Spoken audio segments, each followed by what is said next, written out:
Good afternoon, good evening, and good day. Good morning to those of you on the West Coast. I am currently taking my medication, so bear with me, and then we will get started. I also don't have any of the stories pulled up, but they're all loaded and not loaded, but they're all ordered and ready to go. So I'll tell you what we're talking about. We'll load them up, and then we'll have ourselves a good day. And then also figure out what's going on with the lights. They're not on. Let's turn on the house lights. Literally, the lights in the house. Whoa. All right, here we go. Let's check out and see if the YouTube side has got us. It seems to. It says it's live, but doesn't show anything. There we go. Live. Check the audio. Check 1, 2. All right, we got it. And apologize for this lateness. All right. So the virtual machine can see the lights, but the system doesn't see the lights. Let's get the lights going. There we go. And now they both see them. There they are. They're on now. Don't look at the lights when you turn them on. The light was right underneath the button, or the button was right underneath the light, so that was an enlightening experience. All right, so the lights are done. The control panel is it's just worked. Let's quit it and bring it back. Oh, it was working. The actual buttons weren't working. Um, all right. And the other thing I want to do is hopefully next week put this on some new system. We'll see. It'll still work the same for you guys, but for the co-host, it'll be a little different. But for you guys, it might be a little better quality. I'm not sure.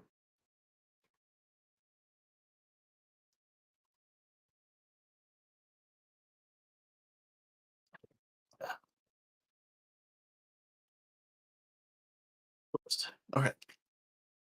So it's also tea, but no place to put the tea bag. So let's open that. We've got a bunch of stories today regarding got a overview. Stand by. The overview says that our stories are about roughly. There's more, but we've got Tesla news, Tesla Cybertruck, general EV news, Tesla labor dispute, and other. Our friends at IF Metal have continued to make things a mess, so that's going to be a significant portion of the show. I don't see if chat is working yet or not, but that's okay. We will get it going. Load this up here. It'll make all of this easier. Where did that notebook go? There, I buried it. So we're going to put the notebook kind of down here underneath the monitor. Open up a new window.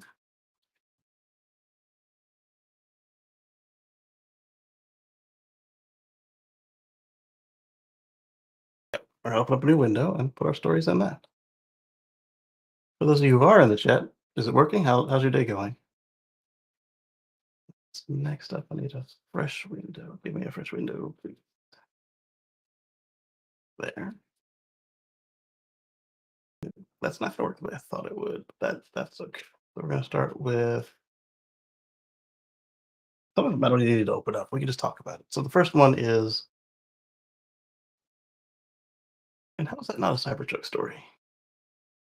It's both. Okay. So the Foundation series Cybertrucks, they've been opened up for order, and let's see if we can't grab a picture of that.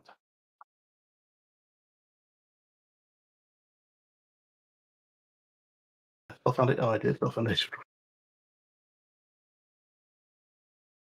There we go.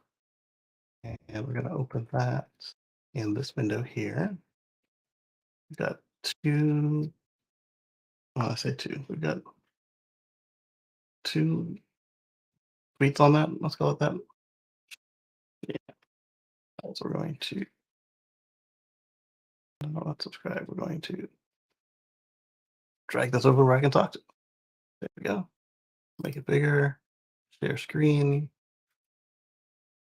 Green. Does that match? Yep. All right. So move us over here. The blogger reacts view. The Foundation's Cybertruck order agreement is the no resales clause came back, as I told you I had suspected, and that doesn't mean that it's only the Foundation series. It just means that only the Foundation series right now. I suspect that we will see another block of these arrive with the no resale clause, saying that you can't flip it within a year. And, I mean, it includes a screen capture right there of it. But that wasn't the part about the Foundation I really want to talk about first. It was this part. There we go. So regular Cybertruck reservation owners holders, basically non-employees, non-special shareholders, they have been invited to configure their Cybertrucks. And I think he said we're over 100 right now that have DM'd him and said that they have been invited to order theirs. And this is pretty exciting. So far, everyone who has been invited to uh, configure their Foundation Series Cybertruck has been in California or Texas. Uh, these aren't regular packages. They include a price premium. The Cyber Beast includes the light bar, and the dual motor does not. And that's not all that you get. I'm right now looking for what else is in there. And yes, as this person points out, it's an extra $20,000 on top of what you get. You get lifetime premium connectivity, so the internet that you pay for is included. Full self driving is included. Custom badging. They call it badging, but really it's a laser etching into the stainless steel.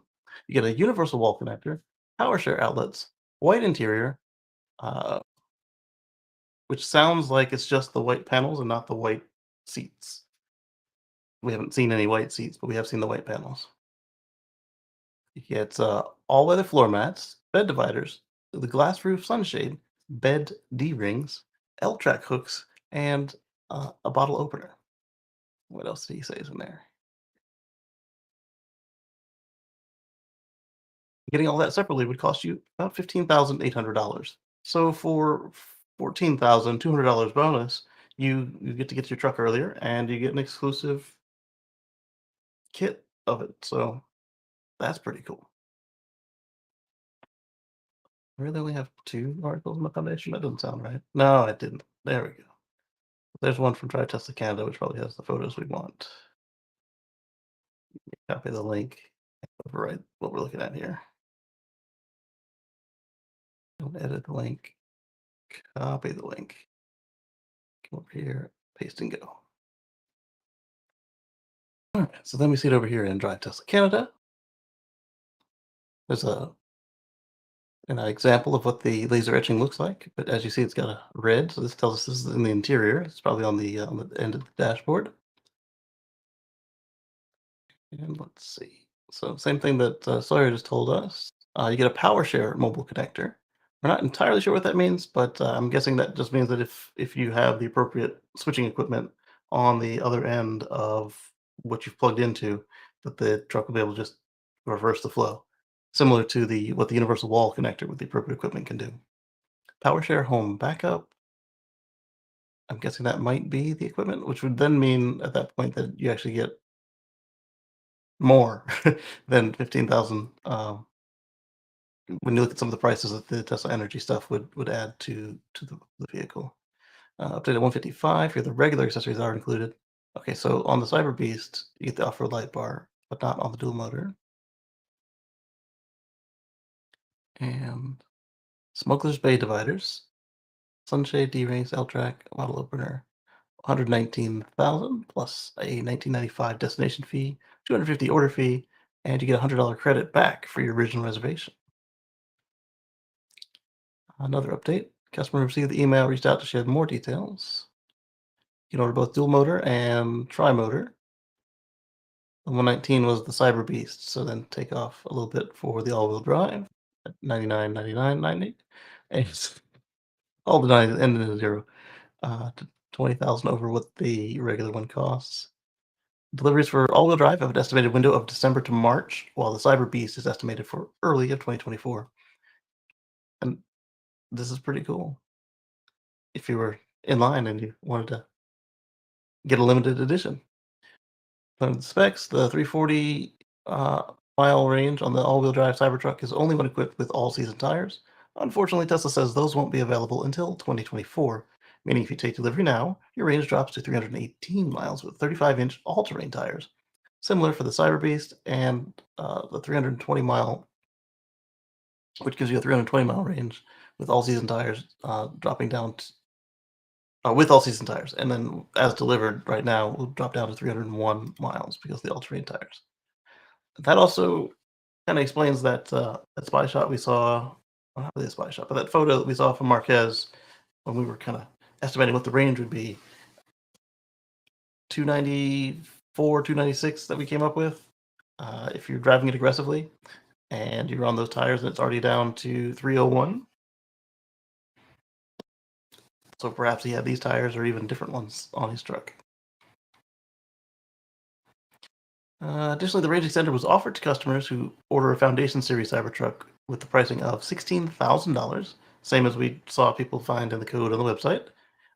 Uh, However, if you opt for the range extender, all you have to pay now is $500, which is your deposit. It guarantees priority installation. However, you'll have to wait, as the email states production of the range extender won't begin until late 2024. I wonder if the 500 is just for the people they think they'll cancel by the time the thing's ready.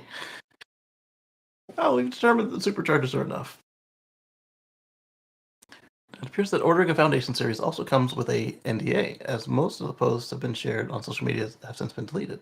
Update, we've confirmed that there was no NDA included with the email. According to the emails that were shared, Tesla says delivery will take place this month. Interesting.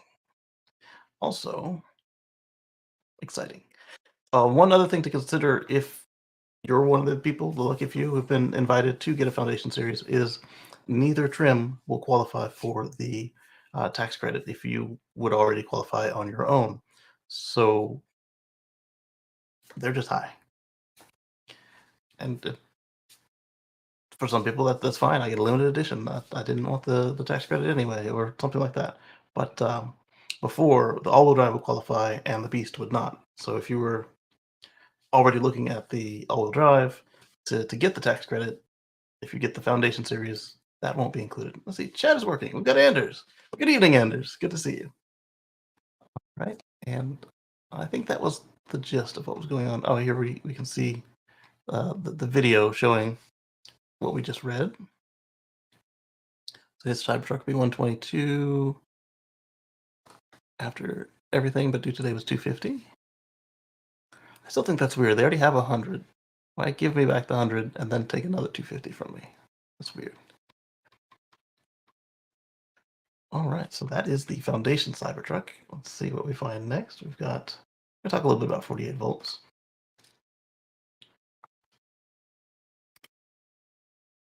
So now that I've got this cool interface, we're gonna put the stories in order again next week.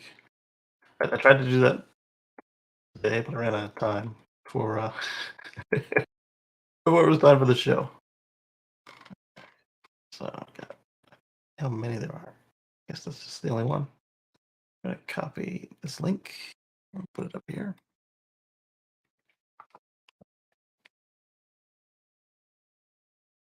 All right, so Ford is going to join the 48 volt bandwagon, and I think I'm about to get into Mr. Farley's post. All right, there we go. Jim Farley, the CEO of Ford. Let's start up. First tweet in the thread was that Jim Farley says they weren't joking. We've received the document today, dated December 5th. Thanks, Elon Musk, for the industry. Great for the industry.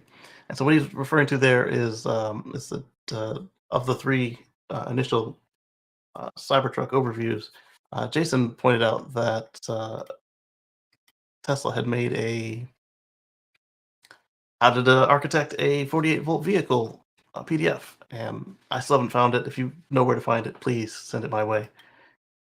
Oh, this thing is not letting me click, but everything seems responsive. Let me click over here. Okay, good. Yeah, so if you find that article, that paper, please let me know. And if you have my email, just email me a PDF of it. I'd like to see it. John Hayes says Elon Musk sends 48-volt architecture document to other CEOs. How many will read it themselves before they forward to executives? Uh, before they forward it to the executive most likely to preserve the status quo? That's a good question. And Mr. Farley confirms that the cover is not as seen here. The how to design a 48-volt vehicle.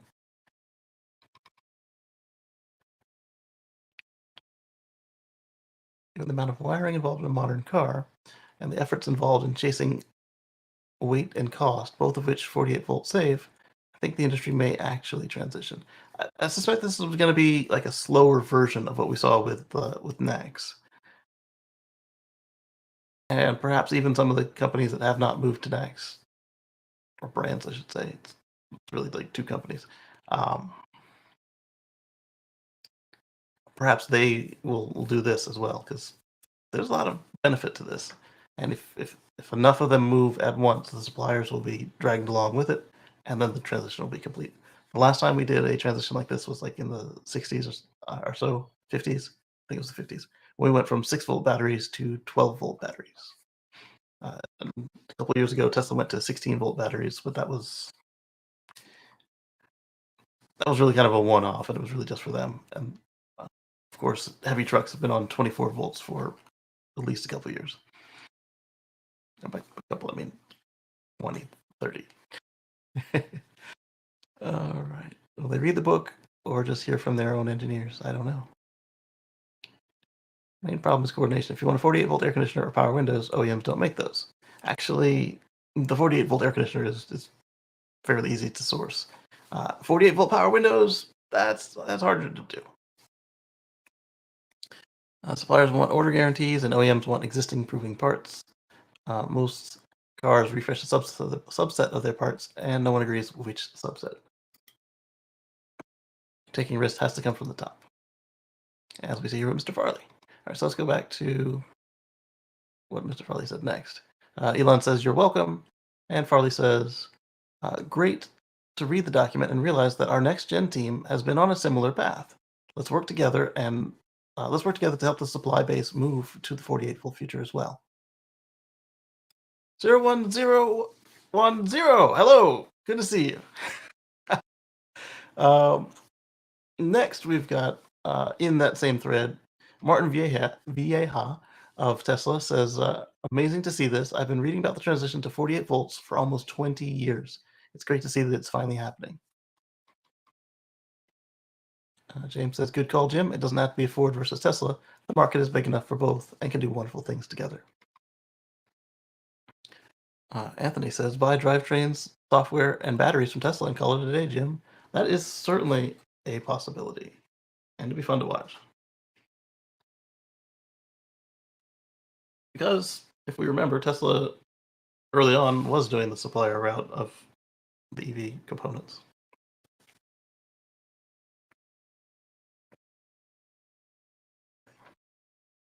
So this is kind of a brief touch into 48 volts, unless you guys want to talk about it further. Just pop it in the chat what you want to say about 48 volts, and we'll go from there. In the meantime, I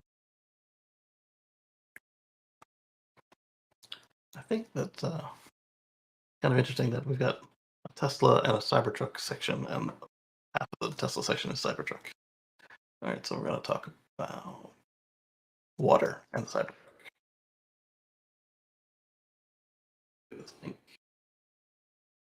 Paste it up in here and go. All right, so the Tesla Cybertruck has a feature to help with driving through water. What could this be? Is it boat mode? No, it's not boat mode. But it's something that nobody was expecting.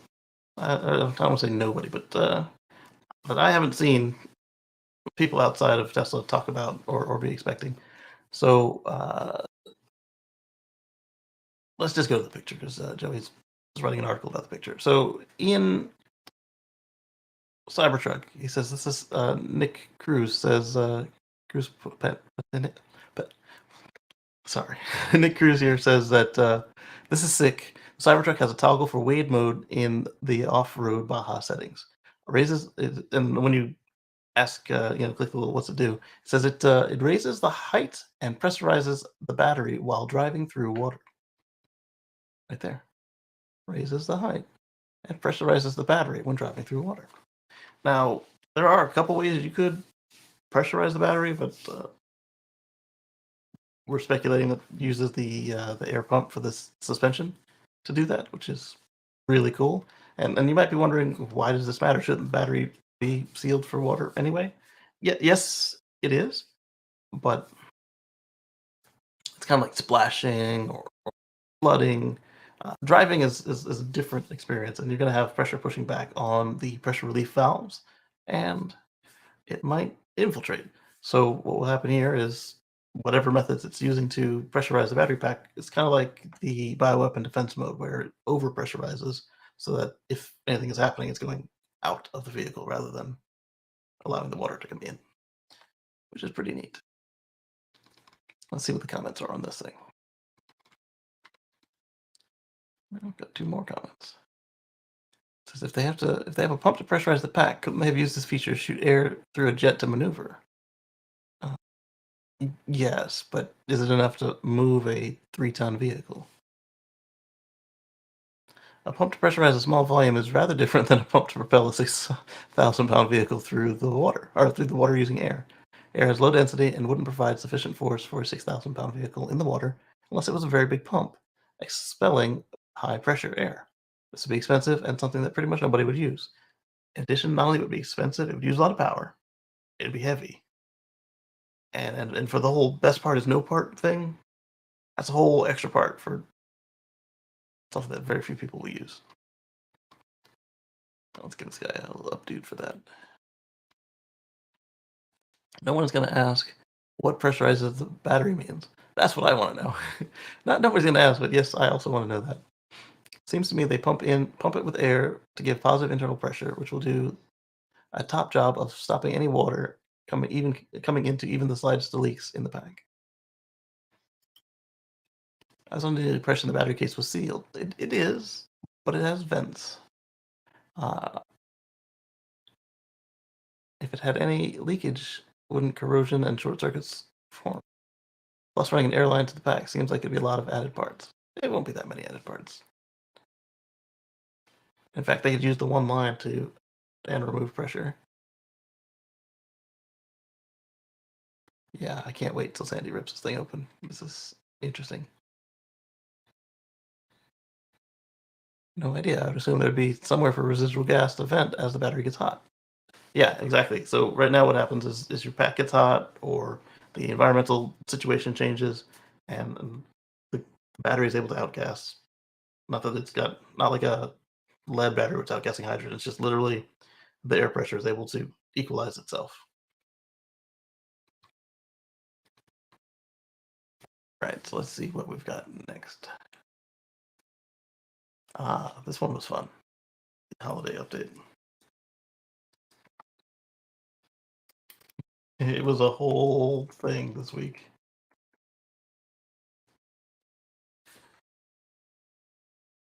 Yeah, it was a whole thing this week. All right, so let's copy this link and let's see if we've got any more instances of.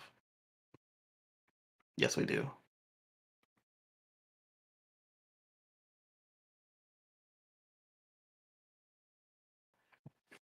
Let's start with this one instead. It will make more sense than what I was going to do. So this is coming from Tesla themselves. Tesla Scope let out a leaked copy of well, they had their own, but somebody else leaked before Tesla Scope's self-imposed uh, embargo, they called it, where they were going to let out what this other person had handful of people had let out to them. And somebody else beat them to it, so then they released their copy of what came out. And people were disappointed. And then Tesla released their own. So Tesla says in this post here, the 2023 holiday update rolls out next week. When was this posted? This week, obviously. So just in time for the December 15th week there. It's right in the middle of the month. It's exciting. Here's what's coming. Custom lock sounds. Replace the horn sound with replace the horn sound of your vehicle with another sound, like a screaming goat. I thought it would be fun to replace the lock sound with the Rivian chirps. So if you were near your Rivian friends and you let your car lock, it would play the little birds, and that might be funny if you were like there first, or some people wanted to make their cars fart or the goat sound, and then other people were looking at custom sounds. So if you were to do a custom lock on your vehicle, what would you make it sound like? Other than obviously the list of what's included, if you were to go through the effort of putting a custom sound on your USB drive, what would be the sound that you would make your car do? Let's see next. That's pretty fun to me. My car can't do this because I don't have an external speaker, and a lot of you guys also probably don't have external speakers. But if you did, or if you do, and you were so inclined to go through the steps, what would your custom sound be? Let us know in the chat. LAN party on wheels. Play your favorite games on the rear touchscreen. That's pretty cool. I was wondering when that was going to happen because they were underutilizing the rear touchscreen for the past while. Rear screen Bluetooth headsets. Parents rejoice! Rear passengers can now use wireless Bluetooth headphones when watching shows or playing games on the rear screen. So this one immediately made me, I was explaining it to my wife. I said, get her a pair of Bluetooth headphones, and we don't have to hear Baby Shark for 8 hours on a drive. that was my example, and she got it. And then to pile it on, I sang the refrain from Baby Shark about 8 times in a row, and she's like, "Stop." Joel says, "I'd have a horse whinnying sound. That would be awesome. Like like in the movies when they say they hitch their horse up to the bar and they're like, wait here, I'll be back, Silver."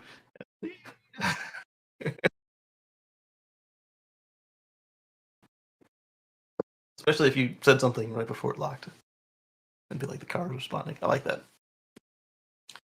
Uh, so yeah, so they get their own headphones in the rear. Finally, if you are an Apple Podcast user, you can listen to millions of the world's most popular podcasts at Apple Podcasts. The Tesla app trip planner. This one actually wasn't included in the holiday update. It came out already. So if you go into your Tesla app and you go to location,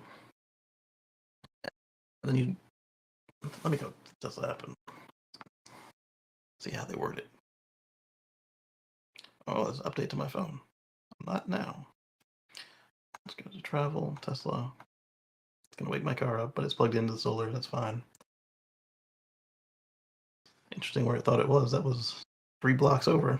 So go to location, and then in the location you'll have a satellite view of where your car is, or a if it's nighttime, dark mode, whatever, it'll do kind of like just a map.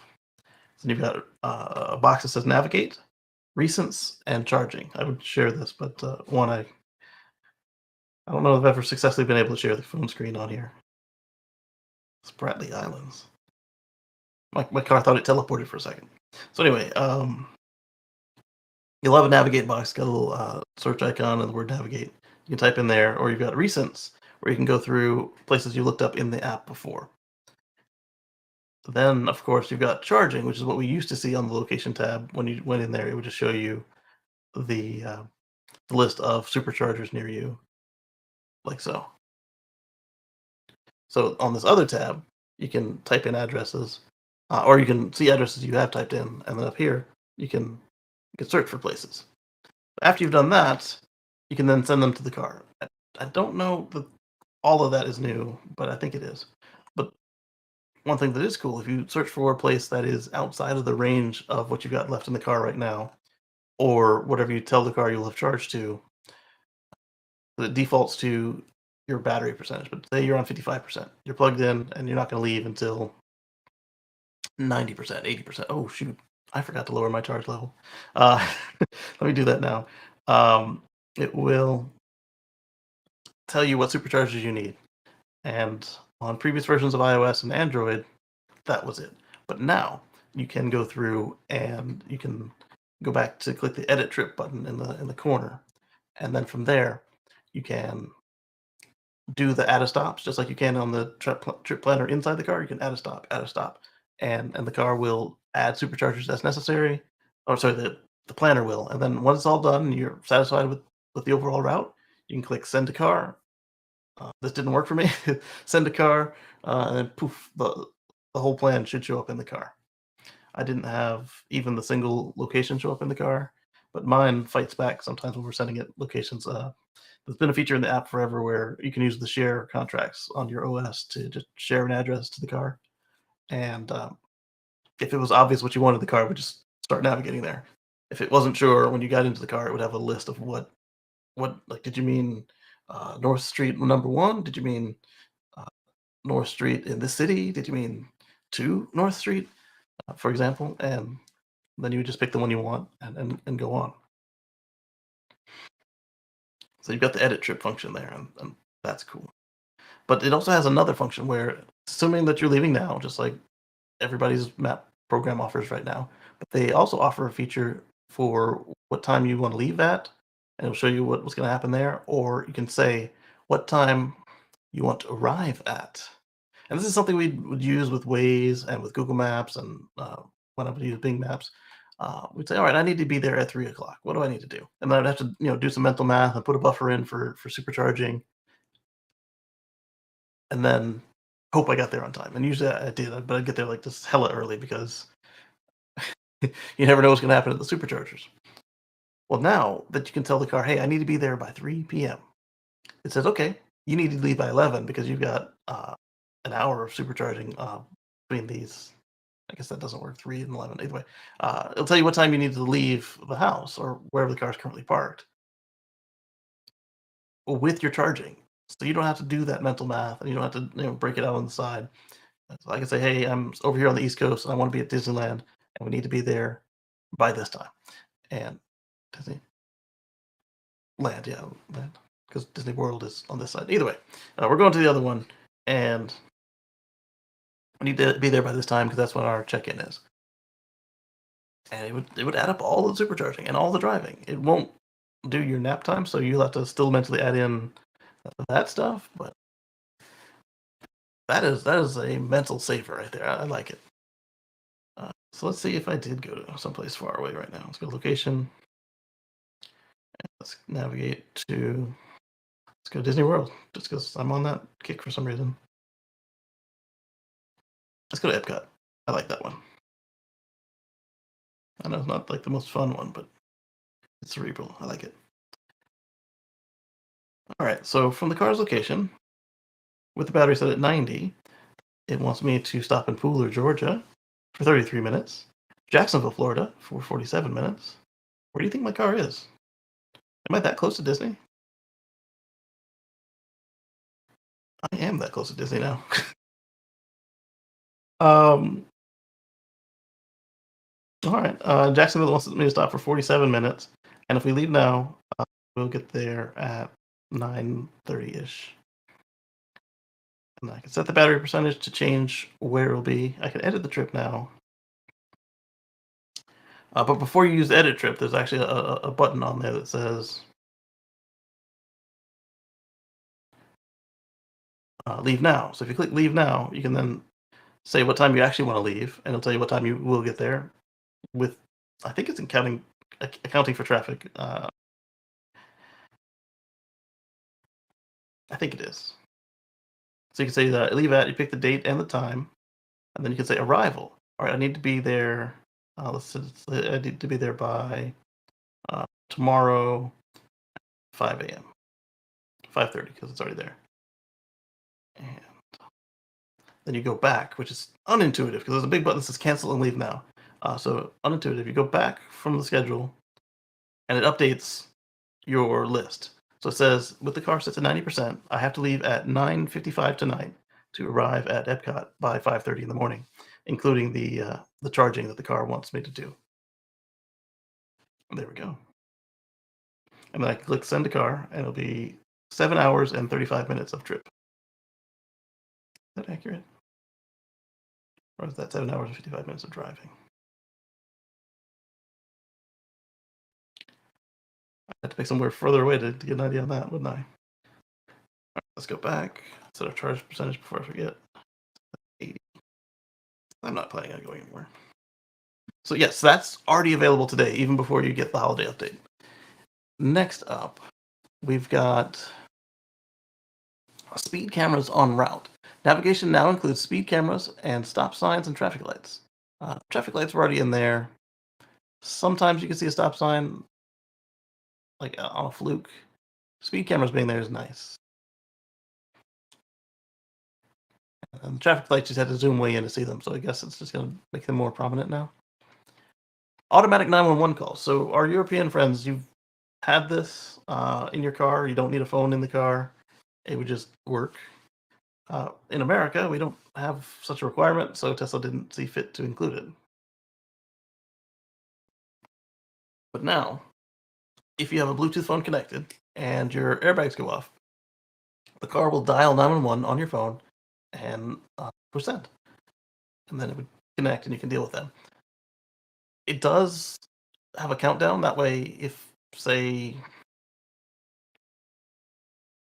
I don't know, something triggers the airbag and it's not really a collision, or you're perfectly fine and you don't want any help, you can cancel the 911 call.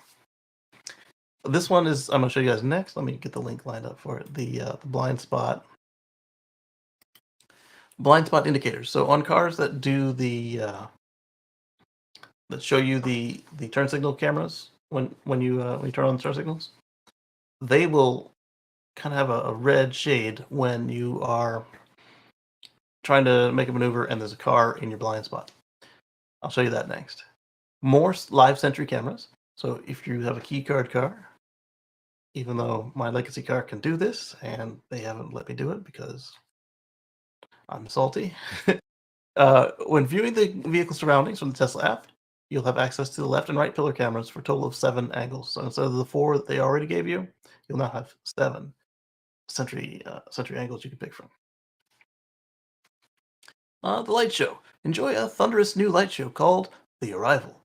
I wonder if that will change for mine as well. It seems that the last time they touched the light shows, they didn't want to bother with the Legacy Model X, even though the Legacy Model X is the whole reason we have the light show.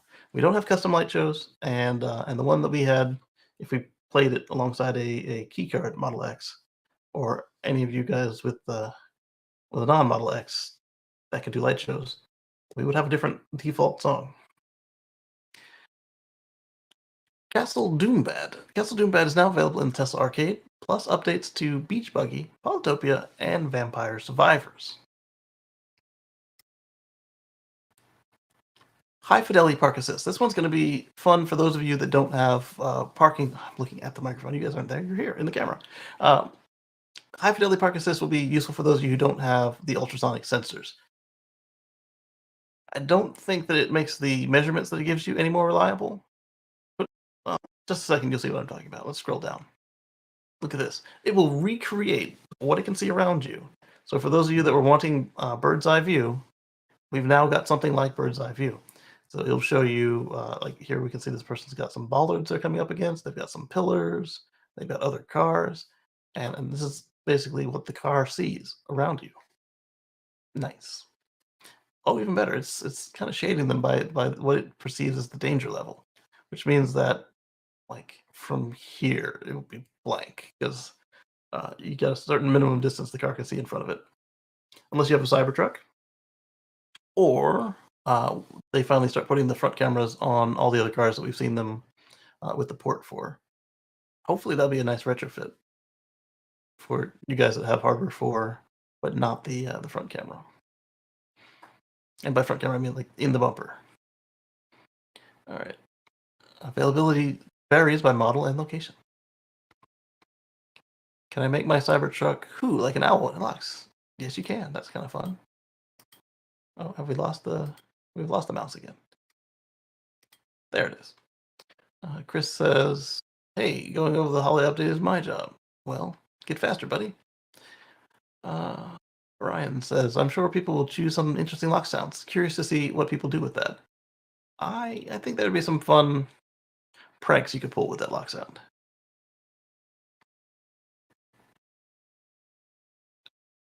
What's his name? Is it Ben? Either way, Teslanomics says it's Christmas time already. See a Cybertruck with a really large Christmas tree coming out the back. On Tesla says, I see what you did. Leak the lame stuff 2 days later, drop the hotness. But when will Park Assist, Summon, and Smart Summon actually be re-enabled for customers that paid for those features? We were not informed until after taking delivery that the features would be disabled. It's not we discussed. If you were paying attention and weren't waiting on Tesla to tell you, we knew that was going to happen. And then if you were paying attention when you had the car set up for delivery, they should have warned you that the car doesn't have ultrasonic sensors. And then at some point, they may have stopped because that was just the way they all were. But if you were there during the transition, they let you know before you got to the car. Well, they were supposed to let you know before you got to the car that it didn't have the stuff. Brandon says, this had me excited until I realized my car doesn't include an outside speaker. That would be cool if, for those of us that don't have an outside speaker, they just let us do something with the horns itself. Because you've got a high horn, high tone horn, and a low tone horn. So if you could like make it play a little MIDI song or something, I don't know, that would be sweet. No rear cross traffic alert like my Subaru had. Why would you think that? They had the rear visualization.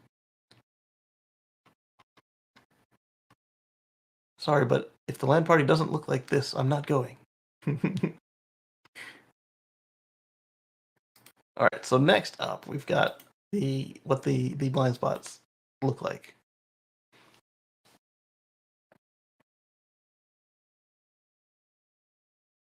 The new blind spot camera on the holiday, and the edge will just glow red. Like, don't do it, don't do it.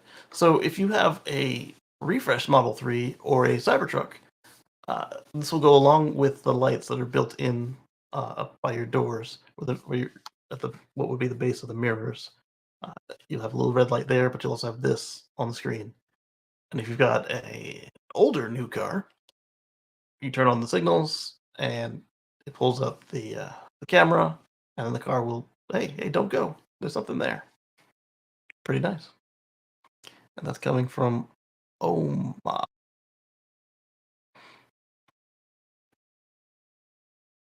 And that is translate on that because I don't read or speak Mandarin. That Mandarin? That might be Korean. No, not enough circles. Oh, it is Korean. Okay. Breaking news: Tesla plans to add blind spot warning notification function.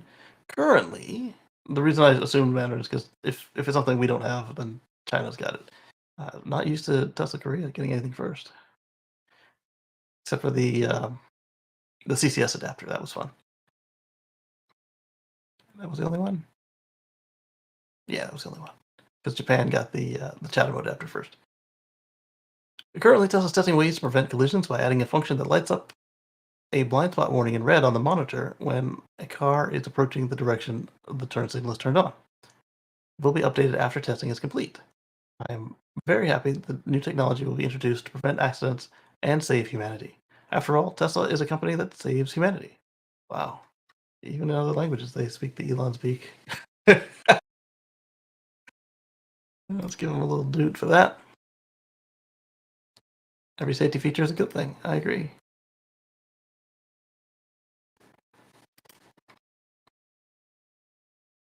What do we have next? We got the blind spot. We've got the holiday updates.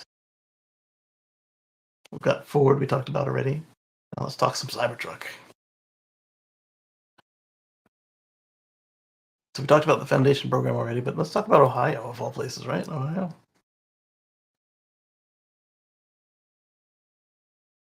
Did I spell Ohio wrong? It's 4 letters. OHIO. Maybe I didn't hit enter. 5 letters. I'm sorry. 4. Yeah. OHIO. Where is it?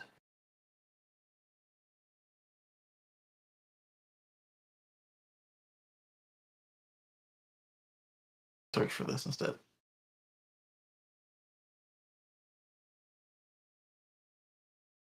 There it goes. It's not Ohio. It's Ontario. The other place that over here, I always point out to my wife that we see certain plates all the time. We see New Jersey everywhere, Florida almost everywhere, Ontario. Ontario is not a state, obviously it's a province, but I used to consider as a kid, I'd consider them to be the New Jerseyans of Canada because they were just driving everywhere. Here we go. Breaking. The Ontario government has updated the list of eligible vehicles for the Green License Plate program to include the 2024 Cybertruck. What does the Ontario government know that we don't? You can check it out for yourself at the Ontario government page. But what I was hoping was I could just click on this and it would be legible. So let's take a look. Yeah, it is. So they've just filtered on Tesla, and you've got your Roadster, which would be the original Roadster, uh, model years 2010 and 2011, Model S, 2012 to 2023, Model X from 2016 to 2023. So like every Model S, every Model X, Model 3, 2017 to 2023. So every Model 3, Model Y, 2020 to 2023, every Model Y, and Cybertruck, every Cybertruck. Although there are none in Canada right now under private ownership. There's one, maybe two right now in Tesla showrooms in Canada, but not under private ownership. I guess perhaps they expect that you guys will be getting deliveries next year. And I would think that's pretty exciting because you guys didn't always get deliveries in a timely fashion compared to us here in the States. So that'll be fun. Congrats. Tesla trade up. Nice. By the way, Cybertruck will be exempted from the luxury tax because of its weight. Woot woot. All right. Ontario needs to update the incentive to 10,000 Canadian dollars. That's a you guys thing. That means Tesla submitted it, I believe. Oh, yes, but does Canada know something that we don't? Is referring to deliveries, is the way I read it. Probably getting my day one reservation Cybertruck in Ontario in 2024 then. Smiley face. Wondering when is the first batch going to land in Ontario? Good question. I remember when I was younger, I had a flight to Ontario, California, and it just said Ontario, CA. I'm like, it was by myself. I was like, am I going to the right place? Because I didn't bring my passport. And it took me to Ontario, California. This was always expecting no surprises here. The surprise is that it's already in there, Bo. What do you mean? Why wouldn't an all-electric truck get a green license plate? Again, it's just that it's in here already. Is the surprising part. All right, let's see. Next, we got Ontario. We got the Foundation Cybertruck agreement for ordering, reselling. Sorry. Regular people start receiving their invitations. And this one was unfortunate. I don't know why it was listed under Cybertruck, but let's do a search. So this one says Cybertruck, but really it's about the Quad Squad. And when you look at where it is, there's no reason it should have anything to do with Cybertruck. Maybe you just put it in the wrong spot. This is going to be a post on X. Paste and go.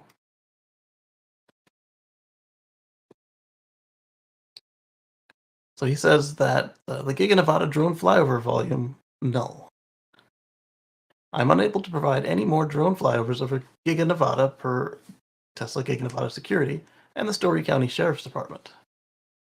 I've been threatened with arrest, and these flyovers were never intended to cause an adversarial relationship with my favorite company. Perhaps if Elon were to intercede on my behalf, if Elon were to intercede on behalf of the Tesla community, like he did in Giga, Texas, I could continue. This poll is why I endeavored to track the Giga Nevada expansion progress. And yes, this one would be interesting to be able to watch as Giga Nevada goes through its expansion. Remember, they were going to put two more gigafactories in Nevada, and they turned out to just be finishing the shape of the original gigafactory. And so he puts a screenshot of his poll. Should I emulate Joe and provide Joe Tidmeyer and provide drone coverage of the $3.6 billion Giga Nevada expansion? First phase is slated to be 4680 production, which will be adjacent to and feed the semi-volume production line. Yes, no brainer, and no why bother. And so yes, won with 749 votes counting.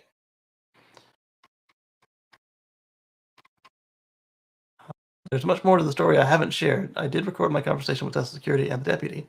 I am not convinced that flying a drone constitutes trespassing.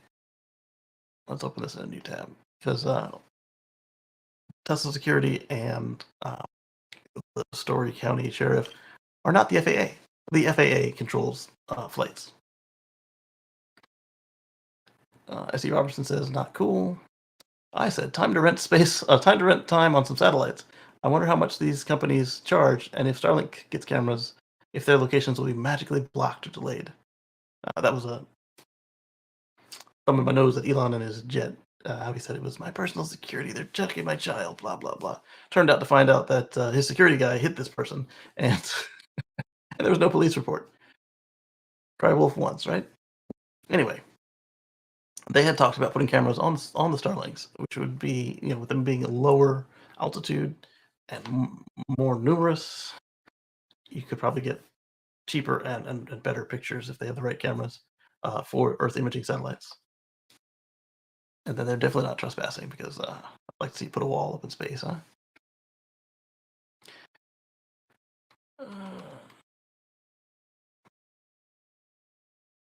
That's what I was going for. It wasn't there when I read this originally. I knew somebody was going to put it up, so I didn't bother trying to articulate it myself. Neither security nor the sheriff's department own the airspace. If you're not on Tesla property, security has no say. What law did the sheriff's department say you broke? Let's continue. I'm not saying you should challenge them by any means, but it would be interesting to see if they have a leg to stand on. I'm guessing they don't. And I will tell you, they don't unless they have filed something with the FAA to protect that, as if it was a school, prison, or a small airport. And last I checked, they don't have a helipad or landing strip for Elon's jet on the Giga Nevada property. So let's go to the next tab and see how that extended second update post went. There's much more to the story I haven't shared. I did record my conversation. I'm not convinced flying a drone constitutes trespassing because it doesn't. But the sheriff was convinced it was indeed an extension of my person. Well, the sheriff... law enforcement not knowing the law is always annoying, especially when they're wrong like this.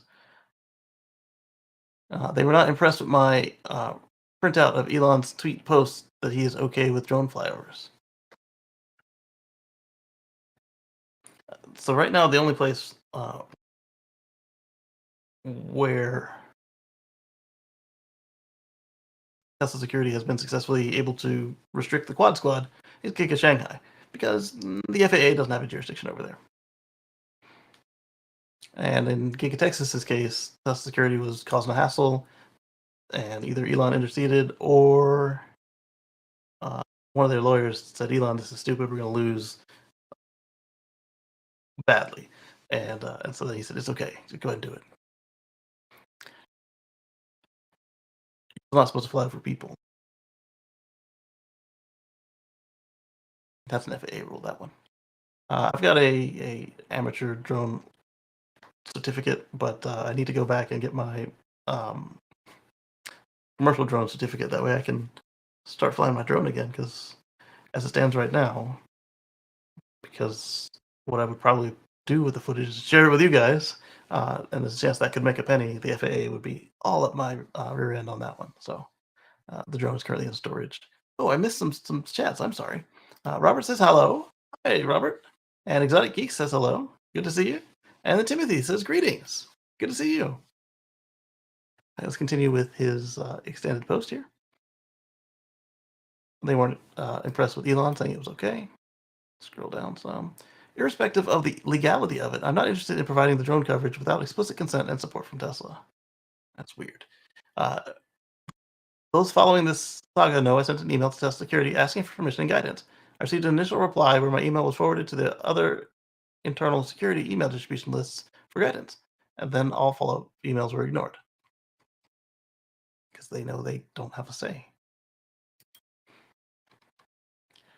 I agree with not wanting to get into an adversarial situation with Nevada. Does have legislation classifying flights lower than 250 feet as trespassing when the operator has previously warned. Interesting. But Nevada is still not the FAA. But then at the same time, I got to an argument discussion with some folks in New York City, and they weren't able to tell me how it works that New York City is able to restrict you without an additional license to allow you to fly your drone in the city. I'm like, have they classified the entire city as an airport? And they couldn't tell me. They're like, you can call the FAA. I'm like, I'm not flying in New York City. I don't want to waste my time getting through their bureaucracy to find out. I am curious, but not curious enough to deal with New York City to deal with it. I was flying above 250 feet, but the gray area is 250 feet from what? The drone's current location seems to be the intent, but Tesla Security mentioned 250 feet above the highest point on the property, which is a mountain behind the factory. You got to get some good cameras on there. I'm very interested in knowing if I was legally. We'll get there next. I don't like that the show more doesn't expand Ajaxy, the thread like the show more tweets does. So let's open this in a new tab, and then NV legislation says less than 250 feet, less than 250 over the property. So a 250 over the highest point is an arguably correct interpretation. Yeah. FAA drone rules call for flights below 400 feet above the ground or 400 feet above a structure. Drones themselves may limit based on takeoff altitude. This is true. Tesla seems inconsistent with this. Shanghai flyovers have been banned for some time, and Berlin is distance only. Oh, I forgot about Berlin for a second. Texas beers, welcome to them. All right. Berlin.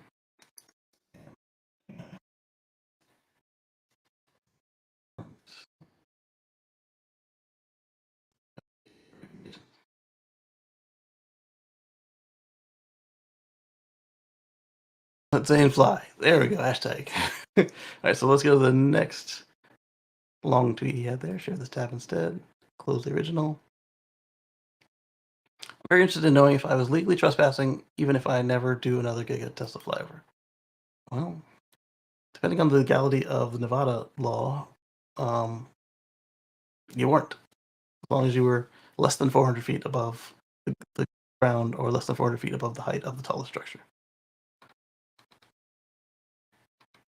All right, let's go on to the next thing, because why not? Oh, this one is fun.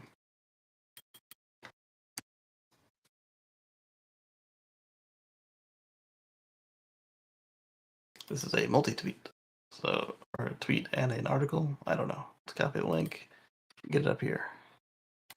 Oh, I know what it is. We got graphs. Lots of graphs. Several automakers are at or above 20% EV sales globally, according to Bloomberg. Notably, Toyota and Honda are way behind. Bigger. All right, so whew, this is tiny on this screen. It was looking good on my big monitor. So we've got Geely, which is Volvo, and of course Polestar, which is 100%. They are at above, or were at above 25%, and now they're at 25%. BMW is next. Then Renault, Nissan, and Stellantis. No, Renault and Nissan. Okay, what does Stellantis got to do with them? Ran out of space. If that's Stellantis, then wow. There's a big gap between the first three and the rest. And of course, Toyota and Honda are the two you see at the bottom of the chart there, just doing kind of poo poo. Let's go to the next chart here. Another Bloomberg graph.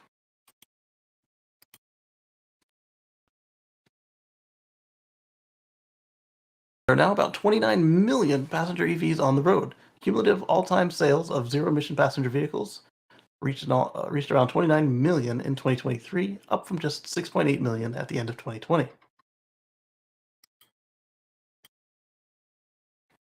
So, of course, China is rocking it, but also when you consider what China uh, is looking at, these are not the same as the rest of the world as far as size and capability, but they all do the same job. They get you from point A to point B without burning any fossil fuels locally.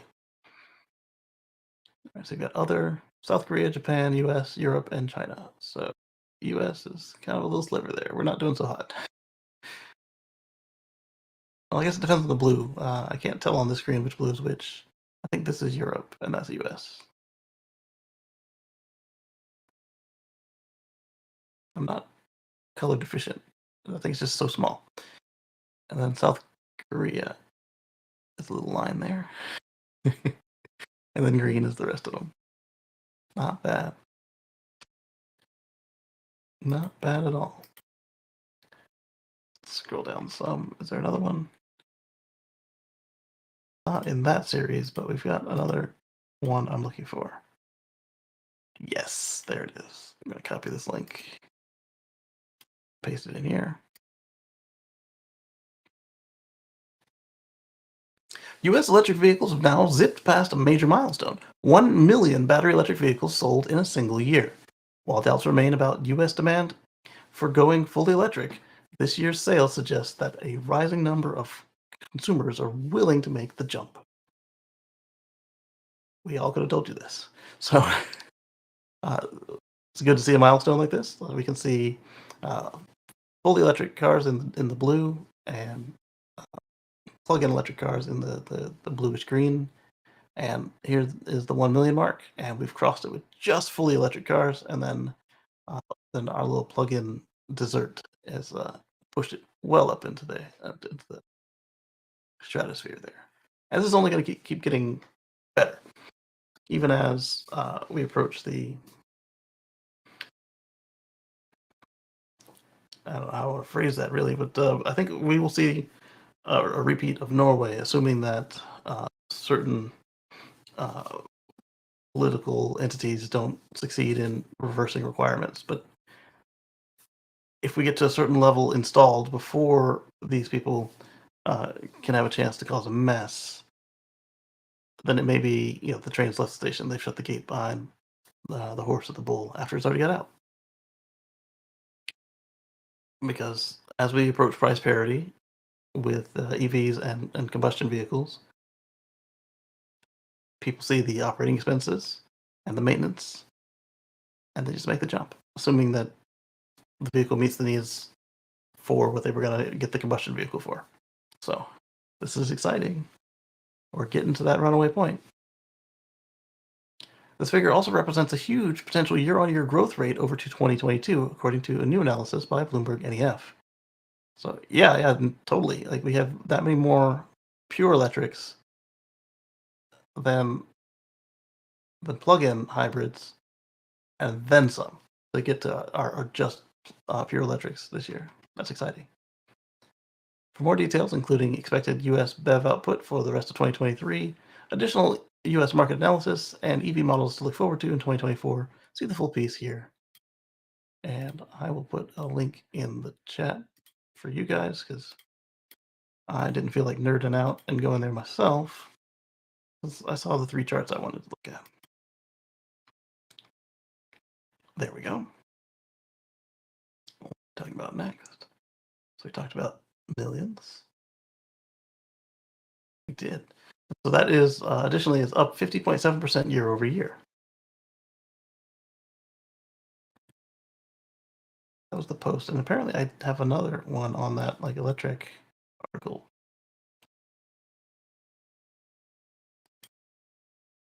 Yeah, let's look at that one, because I do enjoy their little analysis. What's up, Patrick? Perfect article for you. I Working on can't hear you yet, so I gotta fix my sound. okay. Yeah.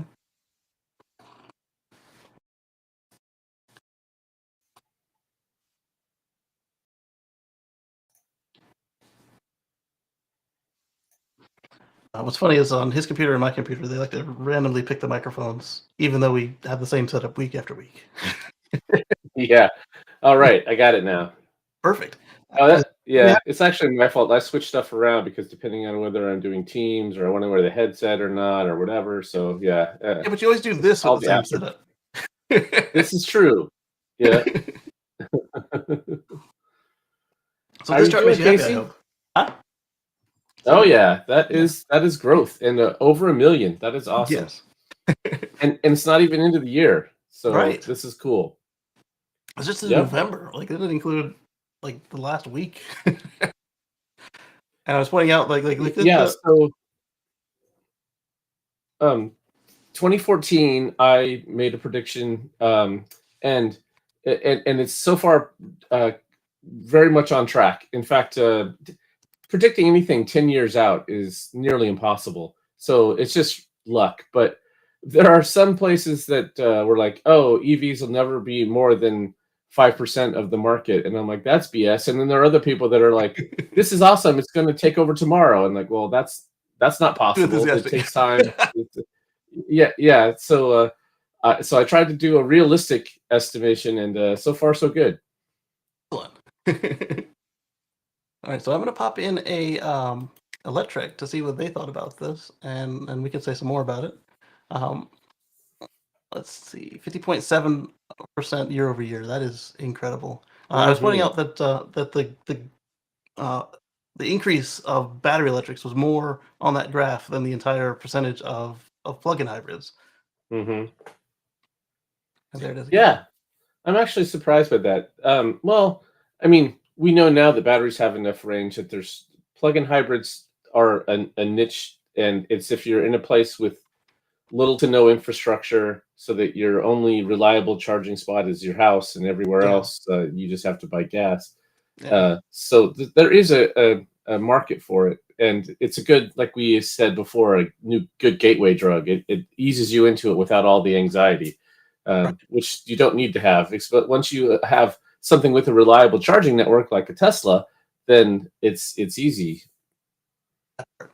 'Cause, right now, when people are saying, "Oh, it's so hard. I don't see chargers," blah blah blah, or it's next to the dumpster at the Walmart. I don't want to do that. They're not usually talking about the Tesla chargers. Right, Yeah, right. Or they assume that they're going to have to use them charge all the up time. like they do gas stations. Oh, I'm going to have to go do Exactly. that. Yeah. Once you can plug Like, it in your garage, it's so much nicer. yes, the amount of people who don't understand, like as I come across them, and I've told them they've seen me charging, they just don't understand that it's just that I'm not going there like they go to the gas station. Like, oh man, let me go over Mhm, here for 30 minutes a week. No, mhm, mhm. I go there for 30 minutes on a 8 hour trip. Let's keep it rocking. Yes, exactly. Mhm. So the top comment that they selected was 1 million vehicles is a great milestone, especially considering it's as many EVs that they were sold over 6 years. That's another good point. So Mhm, the entire 6 years combined of 2015 to 2020 in 1 year, and it's not that year's not done, and that's still less than mhm. 8% of all new vehicle sales today. Here's hoping that we Right. can really start moving the needle. Yeah. And what was the tipping point? Like 4%, 5%? Um, well, it depends on what you're looking at. The literal book, The Tipping Point, says there's the chasm, which I think you cross at about 18% market penetration. So according to that book, we're not over the chasm yet, which means it could stay below. It could stay in the teens as far as market penetration until you cross the chasm, and that's when you jump into the early majority, and then it's a much bigger market, and we're quickly approaching that, and especially as we get things like the Model Next that are going to be much more Yes. affordable, that will definitely be. And then as BYD and others start bringing cars to the U.S., that's going to help adoption because they're going to be affordable vehicles. Yeah, and with the new changes we've seen on Cybertruck, I have a feeling that a lot of them are going to translate directly into Model X, like the 48 volt architecture, giving us Yes. thinner, lighter wires. the steer-by-wire, allowing us to remove the steering column, and also not just remove the steering column, but we can now, it doesn't matter what side of the car it's on. You don't have to make a separate European, not just European. You don't have to make a separate, Her Majesty's edition for all those Yes. places that drive on the wrong side. Right. So I saw an article saying that predicting what Tesla's going to do next year, and of course I had to look at it. And one of the things they said was the Highland version of the Model Y will be coming next year. And then they listed the stuff that was in the Highland Model 3 and said you Right. can expect all this in the Y. And my first thought was that every time there's a redesign, Tesla uses as an opportunity to leapfrog, not just catch up with their old line. So how many of these things from Cybertruck are going to be in the Model Y Juniper, Project Exactly. Juniper? And add to Yeah, that, not only is that their standard operating procedure, we saw that they did a half version. Like in China right now, they've got a Model Y out there with that still has stalks, but it has the light bar across the bottom of the right. windshield. So it's like Hmm. that's telling us that they plan to take a little extra time. Like why bother with this half version if you're gonna redo it again in a minute? Exactly. Yeah, Tell us it's gonna be a little late. And why is it gonna be late? Probably because they're putting some of this stuff in there. right. Whatever's affordable. Yeah. Yeah, the 48-volt architecture. Doing it with the Cybertruck, it's low volume. That gives time for all of their suppliers to get ramped up as they Yeah. ramp up Cybertruck. Yeah. Jumping to Model Y, that's high volume, so their suppliers have to be ready to go. I'm sure they're pushing them, Oh yes. because that's the way they play the game. And they're actually probably even sending engineers out to help them. Yeah. We saw But with they did I don't know how what was it, fast they can go. the Cybertruck windshield. They actually had to buy the assembly line for their supplier to make sure that it could get done. That's kind of smart. I mean, that's the Yeah. same thing they kind of did with Panasonic, right? Yeah. We're going to build Gigafactory Sparks, and we'll give you a spot here where you will make stuff for us. And that Yeah. way, there's no question who it's for. There's no like, oh, we have to compete for this contract with some other company. Yeah, buying a line, and it's almost as good as buying the whole company. But Yeah. what you want out of that is dedicated people to make sure you get what you want. Exactly. Without having to buy the stuff you don't want from their company. Exactly. Yes. So Sawyer posts this news. He says Stellantis CEO says that he expects before the end of the decade that automakers could start to drop out of the market because of electrification transition. Is he including his own company? In the U.S. and Europe, Stellantis electrified vehicles are break even. He says you don't want Right. break even as a That's business. uh, that's actually impressive if you look at where Ford and GM and others are, where they're losing tens of thousands of dollars for a lot of the EVs that they sell, or the Yeah. only one they can sell profitably is the Hummer at I don't know what the price tag on the Hummer is. It's six Much. figures. Yeah. So the fact that Stellantis, so they have the Fiat 500e. What other EVs do they have? Do they own They've got Jeep? like they got the Jeep plug-in. They've got a Mhm. bunch of like Fiat stuff. So you got the Fiat 500e. You've got the Fiat Ducato, which is the Ram van. Hmm. Um, Okay. I assume there's a Ram truck coming. yeah, there's two Ram trucks coming. There's the Ram Charger, which is the plug-in hybrid. It's got the same battery pack size as the base model Lightning, but it's got a V6 where the front would be. And then they've got Finally, the name Charger makes sense.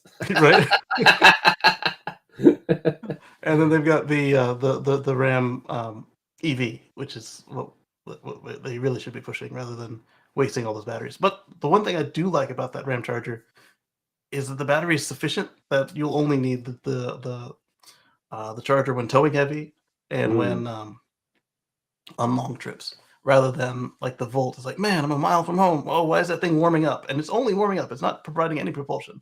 So I just wasted uh, 3 tablespoons of gas for what? right. Yeah, it should be able to, if you have the destination there, it should be able to do the math and realize, oh, we'll make it home. I don't need to warm up the Exactly. engine. Yeah, that's too bad. And I and always put, hmm? if they would have stuck with it, they might have been able to make software improvements like that. Absolutely. And if they'd stuck around even longer, we would have seen like the Bolt, where they actually do software updates instead of Hmm. make you buy a whole new car. Yeah, so if Stellantis can be break even today, and hopefully they increase their volume of these EVs as the market moves in that direction, they can with higher volume, lower that's better economies of scale, and they can actually become profitable on EVs. Definitely. And like you said, already being at break even is better than having to come from behind like Yes. some of these other companies. Hmm. Hopefully they get there, and hopefully they are paying attention to what their competitors are doing and taking the free Hmm. stuff from Tesla. Uh, I skipped the article on the new Fiat 500e coming back because it doesn't qualify for the tax credit. It's a Oh, range of bummer. 149 miles, and it doesn't have fast charging. And even if it Oh, did have wow. fast charging, it doesn't have NACS. Yeah, those are all drawbacks. Yeah. Yeah. And if it does have fast charging, as I mixed up probably a couple cars there, if it does have fast charging, it's going to be a low kilowatt CCS. Hmm. So, Right, but there's still a market for that. I mean, like the Chevy Spark EV that we have, yeah. that's 50 or 60 miles of range and no fast charging. So, and Not it's a for almost perfect first car. $36,000. Yeah, yeah, it You was could get a not Model that. 3 Yes, yes, it was. Yeah, good point. for 20 or even for 36 with a tax credit, maybe, but not. They Agreed. they they're on something. Well, what they're on is selling it profitably, even if that means they don't sell very many. That's true. I saw a stat from car dealership guy that said that there were less Fiat sales than Fiat dealers in the past year. So like it was like Oh, they have 300 dealers, they sold 250 cars. I was like, ouch. ouch. Like, how did your commission structure work with that? If you sell a car in the next 2 years, you're good. If you don't sell a car in the next 2 years, you're out. Oh, wait, no, that'd Yeah, be per store though, not even per salesperson. right. Ouch. Yes. Hmm. There are a lot of brands that I think are going to face the gauntlet here and might not make it. Yes. And like Mazda in the U.S., how many Mazda sales are there in general, and can they make this transition? Maybe I not. mean, we saw they went the opposite direction. They went from a pure EV with a 100-mile range to a plug-in EV with a. They went back to that rotary stuff, didn't they? Mm, right, and then it looked like VW when they had Herbert Diess in charge, they were probably going to be able to make it, and then they Well, fired him, which and means they that fired him. there's a company culture there that does not want to move into the future, which is Yeah. going to hold them back and really hurt them. Well, same So with yeah, Nissan and Carlos Ghosn. right. Yes. They concocted a crime for him, and I mean, I'm sure this probably was something he did accidentally wrong, but like they ran him out of the country. They hoped he would rot in jail, but they ran him out of the country instead. Yeah. Speaking of overpriced, DeWalt here, they might be your favorite yellow tool brand, or you might prefer another brand, but they have come up with an EVSE, and that was That exciting at does first. yeah, it looks cool. It's Yeah. perfect place in the garage for this. You've already got all Yes. your other tools out there. Yeah. Nice. And it looked exciting until I started looking at the details. Uh, a pioneer in the advancing of power tool technology, has revealed a revolutionary collection of level 2 EV chargers. The 40 amp model starts at $749 at That's Amazon. ridiculous. At that Right. price, you should be doing at least 80 amps, and yeah, that's Yeah. crazy. I got my 80 amp for $500 from Tesla Right. years ago. Yeah. Yeah. So it's Tesla adaptable. It doesn't even say it comes with the adapter. It's Tesla adaptable. Charge with ease. Uh, with the use of our okay, so it does include or at least have an adapter. I don't know if it's included. With the use of our adapter, you can quickly and easily charge all Tesla models at home. Yeah.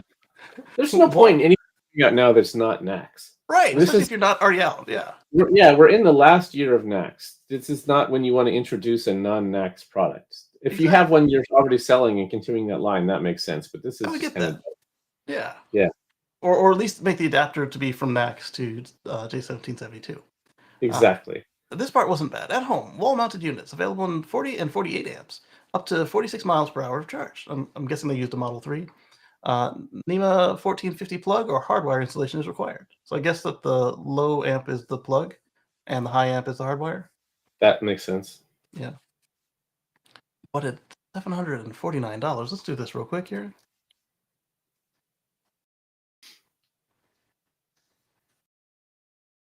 What are you calculating dollars per amp or what? No, Oh, I'm just going to the store. okay. uh, I want accessories. Not really accessories. I want charging. The Charging. menu is weird because I'm on a small screen. Mm. Uh, Can I do a search for charging? Well, I can, but not in the address bar. Get down to the address bar. Okay, there we go. No, can't. All right, let's scroll down. And if you see it before me, Patrick, let me All know. right. Model 3, Model X, Model Y. There should be. Oh, there we go. Charging. Shop now. Charging. All right, so we've got two options to pick from with Tesla. We've got the wall connector at 475, which would be analogous to what we just saw with DeWalt. And Mm-hmm. then we've got the universal wall connector, which includes Tesla PowerShare. So that way, if you get a vehicle from Tesla, like the Cybertruck, that has PowerShare, you can now run your whole home on the charger.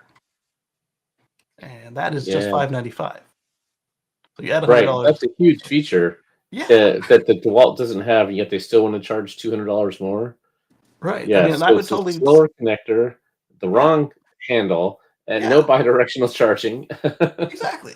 So with the wall connector, this is just NACS, and if you already have a Powerwall, allegedly you can use that to do PowerShare.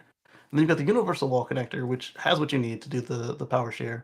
And not only that, it includes an adapter to J1772. It's got Yes. I call the mini magic tie. They don't call it that. I call it that. Yeah, and So that's you the can charge perfect name anything. for it. Yeah. Yeah, for $595 or $475 or $595. Let's go back to DeWalt. I want to see what the people say about And it. that one would just be if they have an adapter. I don't know how easy it is to add or remove their adapter. The Magic Dock is seamless. Exactly. Oh, I think I made it mad. Okay, there we go. It wasn't letting me click on anything. So then we've got here. What feature do you see on the DeWalt? A screen, right? Oh yeah, that tiny little screen. Yeah. The Tesla's got an app, Mm-hmm. and in addition to the app, it has a little web server in it. Exotic Geeks is asking where's Dees now. If you don't mind answering that while I go to Amazon real quick. Oh, I don't know where he landed. Yeah, that's a good There question. was there were rumors for a while that he was going to run Gigafactory Berlin, and that never worked out. So Oh. yeah, I'll see what I can Google. So here's a picture or several pictures of it. It's got app control and Bluetooth and Wi-Fi. All right, but so does the Tesla. You can get a plug, 40 amp charger, LCD screen. That certification might cost some money. The CSA certification, I don't know what it is.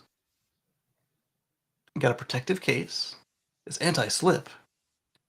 It's integrated cable management, but so does the Tesla. Again, they don't have Bluetooth, I don't think, on the Tesla, but you don't really need it. 0 volts, over voltage protection, but it's got that too.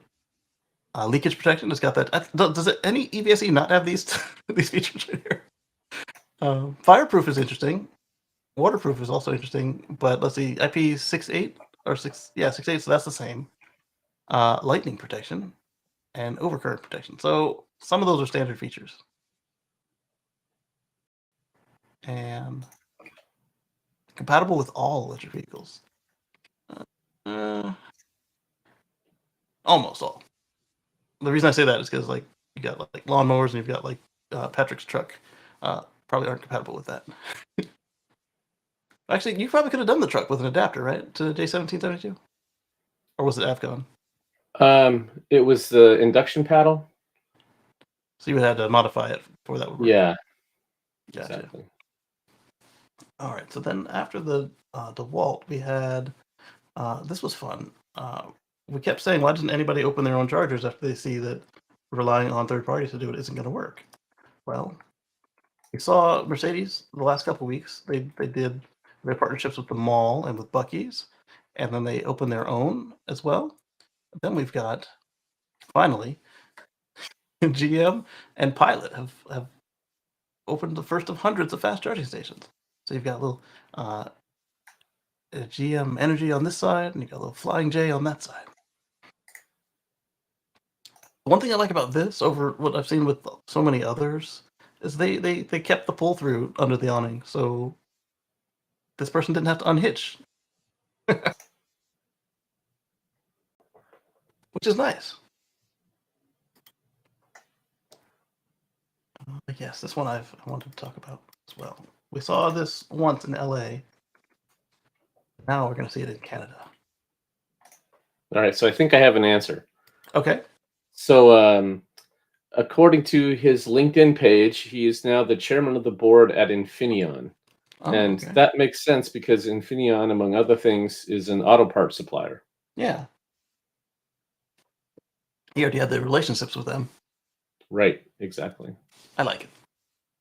So Drive Tesla Canada is reporting that the city of Vancouver has unveiled the first electric fire truck in Canada, and only the second in North America behind Los Angeles.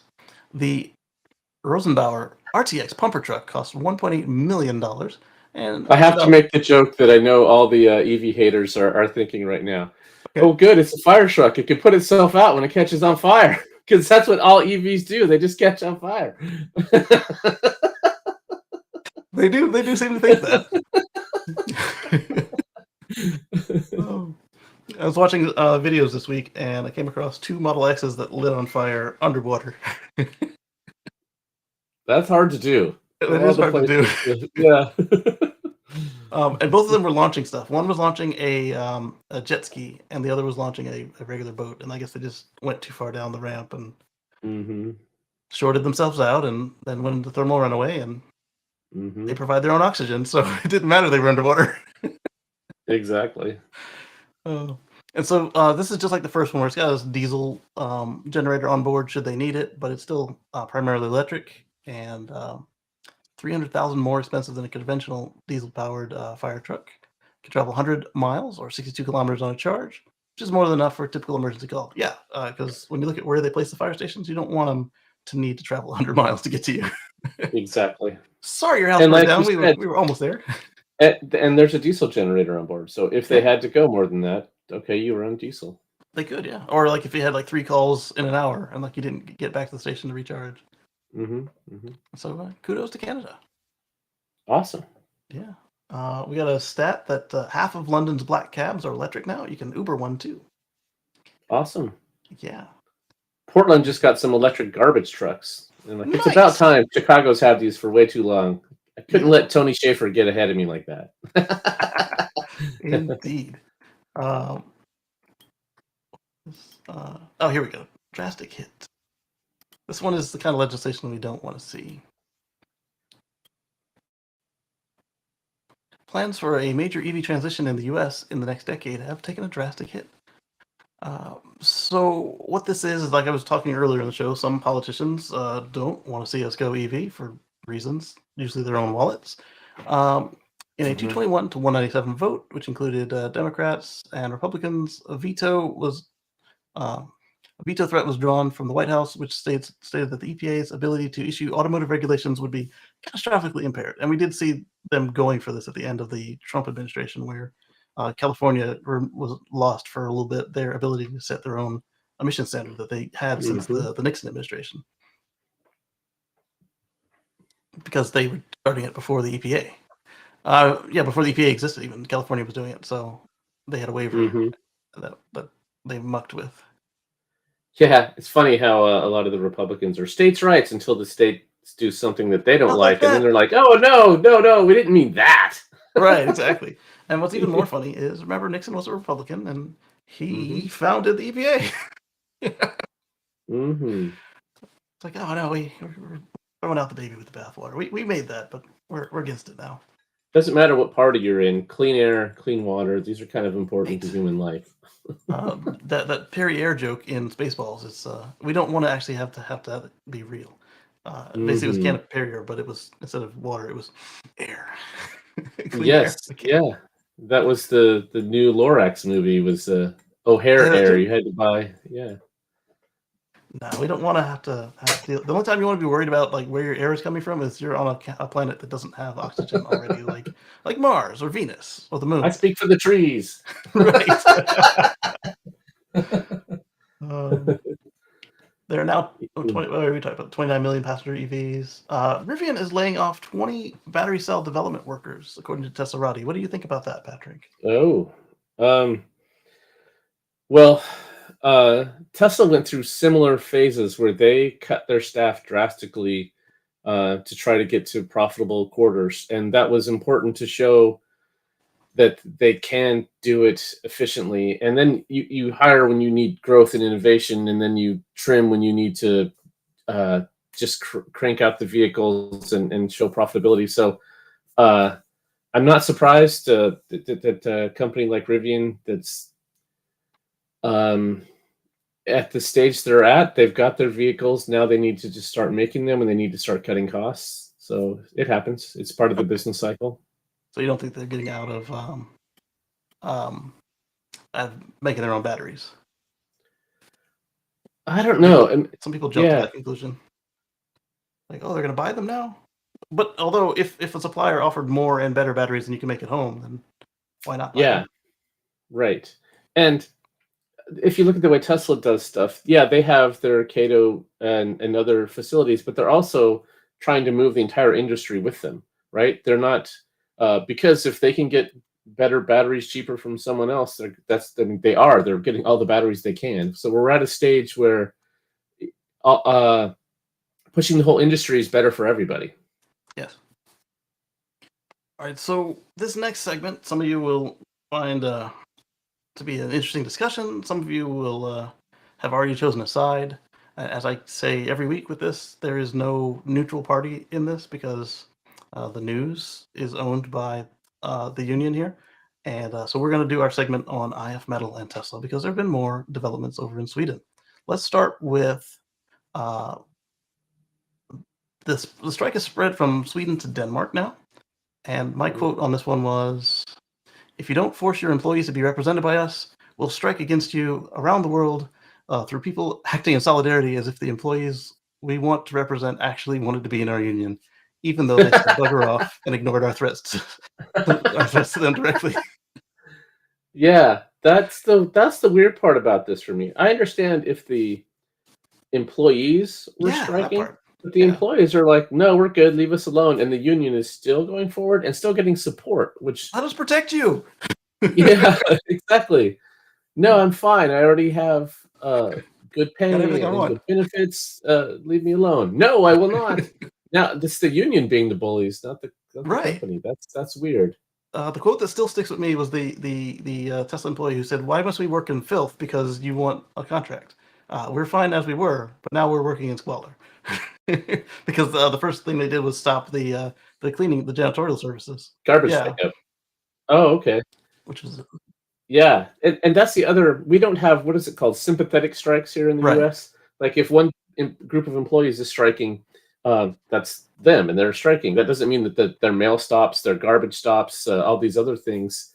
So that's another aspect of Swedish culture that I'm not familiar with. Right. Exotic Geek said it sounds like the old gangster protection racket. It does feel like that.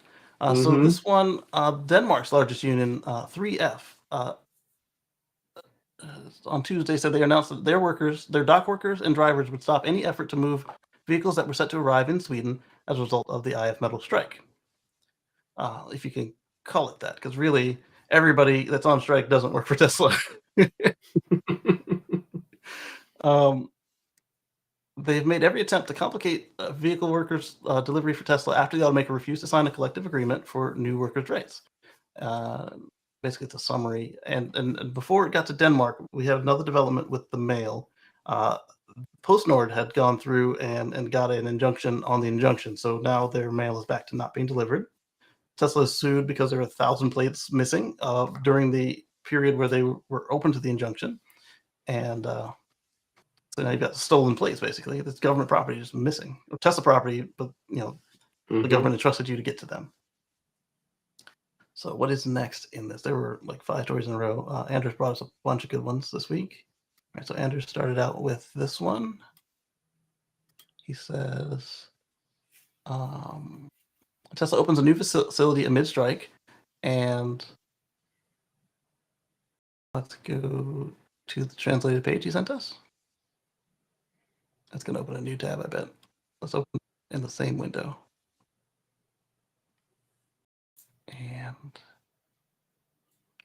I learned to say no on this one because no matter what I say, it doesn't actually go through. There we go. And I usually just say yes on a lot of them. I know I shouldn't, but it was easier. So they opened a new facility, and this message caused IF Metal to react. Like they knew it was there, but they didn't realize it was going to open. And so on Tuesday afternoon, the strikers began guarding the plants because they're opening a new service center on the outskirts of this town here. Mm. And what did they say? They had a couple of choice quotes that, again, didn't make them not sound like bullies. In the same place, they also opened what's called Sweden's largest fast charging station. Thus to justify the expansion. IF Metal triggered the conflict, yes. We have the site under surveillance for a while, but on Monday we found out it would open. So now we are starting our work outside. The plan was to have the first picket on site at 2 p.m. on Tuesday. The purpose is to ensure work inside does not continue for the time being. Yeah, so, you're going to open something. Yeah, no, you're not. We're still protecting the employees, even though there's nobody there. He sent us also this one. Copy link.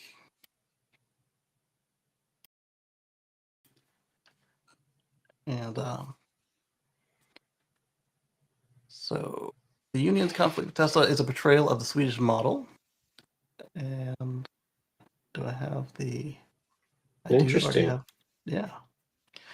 Well, basically, they claim that they're holding up the Swedish model by doing this, but they argue that it's actually a betrayal because the campaign the unions are running against Tesla is not one of solidarity. And I hope that they call it solidarity, and basically it seems like they're forcing these other unions and the few people who are striking.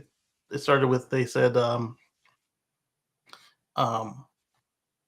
basically they were threatened that if they ever wanted to change jobs and it was in a union place, they would be blocked. And right, since the union is so entrenched in that country, that they were blackmailed into going out for a couple of days so they could at least say that, yeah, see, there I was on Tuesday and Thursday. right. How is that protecting workers' rights when what you're really doing is threatening their career? Exactly.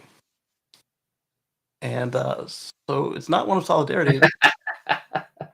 Junction. What's your function? Exactly. I hope the long-term result will be a substantial modernization of collective agreements and the role of the union in society as a whole. Trade unions play an important role in society, and this conflict may be a much-needed shakeup for them to keep with how society is changing. That's an entrepreneur. He wrote in a debate article. Raised with left-wing ideals through mother's milk, I stand up for a society that gives everyone equal conditions as possible. I believe in a strong social safety net combined with freedom for the individual to create his own way of life. As an entrepreneur, those ways have always been guided. I've always guided the way I built my company culture. And where is the quote that he said? Basically, collective arguments need to be modernized to continue to be good tools. Mm-hmm. When I read this on the other screen, I thought I saw basically where he called out, basically, this is going to hurt them. I see, there it is. I see no solidarity for the worker from the union. I see top management where the members are told how to think and think. It is an abuse of power, and I cannot stand for. And for me, it is an insult to call it solidarity. When solidarity prevails, the individual feels seen and heard and supported. The campaign the unions are running against Tesla is not one of solidarity. And I hope that the long-term result will be a substantial modernization of the collective agreements and the role of the union in a society as a whole. Trade unions play an important role in society, and this conflict may be a much-needed shakeup for them to keep up with how society is changing. Therefore, I choose to remain a member of the union until further notice. I want to support their work in a positive direction. A trade union that deserves my trust needs to stand for renewal and forward thinking. In conflicts, perspectives are hardened, and I have confidence that prioritization will soften and the conflict is over, and that there will also be positive changes as a result in time. There was another piece with a similar person who was writing where they basically said that it's going to be the end for them because I doubt it'll be the end. It's the unions are so entrenched in the culture that I doubt it'll be the end. But the old saying, "Power corrupts," and so the unions have gotten pretty powerful. And now, as this article points out, what they're doing is in the best interest of the union, not in the union members. Right. So it's gone too far, and it needs to be checked. And I hope that, as this guy points out, that there will be a reckoning, and the union will get better leadership that's not just forcing members to do things in the union's best interest instead of their own. Right, because the workers don't want it, the company doesn't want it, and both of those entities have a right to not join. However, this union is trying to force them all to join. Right. All right, and so Elon is responding that way because large Danish pension company drops Tesla shares, and they were speaking boldly but acting meekly. They have dropped Tesla shares. Tesla's resistance to signing the Swedish agreement now causes Pension Denmark to put Tesla shares on its exclusion list. Pension Denmark will sell all of its Tesla shares. This happens after 3F Transport's chairman. So this is basically after the one we just talked about. They're now dropping all their shares. But what's actually going to happen is they're going to, instead of doing what they said they're going to do, they're going to slowly sell them when the market's good, because they do have a financial responsibility to their right, pension holders, so they're not. as Yeah, Elon said. dumping them all would be stupid. Yeah, but even stopping them, Elon might be right here, because if you're stopping them out of a sense of compassion with this company that's protecting workers that don't want protection, That you can always make the argument of, if they're not supporting the unions, then they're not going to have good support in the country, and then their sales are going to falter, and so whether or not it's accurate, you could say that they're doing it for the right reasons. That it's not just because of this; it's because of right. the impacts we think it'll have on their financial. Yeah, And, so that and guy, anybody can guess at that and anybody can make guess. it. Yeah. So last week we talked about an entrepreneur who was crying that his 20 employees are going to go out of business because. Wait, is that last week or was it this week? Stand by. I might have jumped ahead. So Tesla Sweden claims it is missing 1,000 license plates. We talked briefly about that in the other story, and yes, so yeah, I did jump ahead. Like I said, it all runs together, just like the Nax story. It was like figuring out week after week, and sometimes I'd get them confused. So there are 12 striking in total. Tesla Sweden has 350 employees. 12 of them are on striking. 140 of them are mechanics, and 12 of them is 8.5%. This is pure fact. The actual truth is there were more than a few more a week ago, but 2 to 3 have gone back to work in the last days. One came back and his words were, "I'm sorry." What did it say there? All this fuzz for 12 striking workers are fair to a collective agreement who is voluntary, because the collective agreement would hurt the other 128 workers whose salaries and benefits. That's the truth. And everybody's like, "Oh, well, Tesla doesn't have to drop the rates." Like, it depends on how the contract is worded. There are a lot of union shops where if you go above and beyond what's in the contract, then they could say that you're trying to mess with them. That was their role to set the rates, and for you as a company to go above what you agreed to is out of place. It's going to depend Right. on how the contract is set up. And the other part is, as a business, why not go as cheap as you can? And then they're like, "Well, we don't have a minimum wage." Well, you don't have a minimum wage. That's not paying these people to work for free. And if they did, they would leave or unionize. So Right. Exactly. it's not like they're being held there as slaves. They chose this, and they can still choose a union if things don't go their way. So why the hell should Tesla sign this? No way.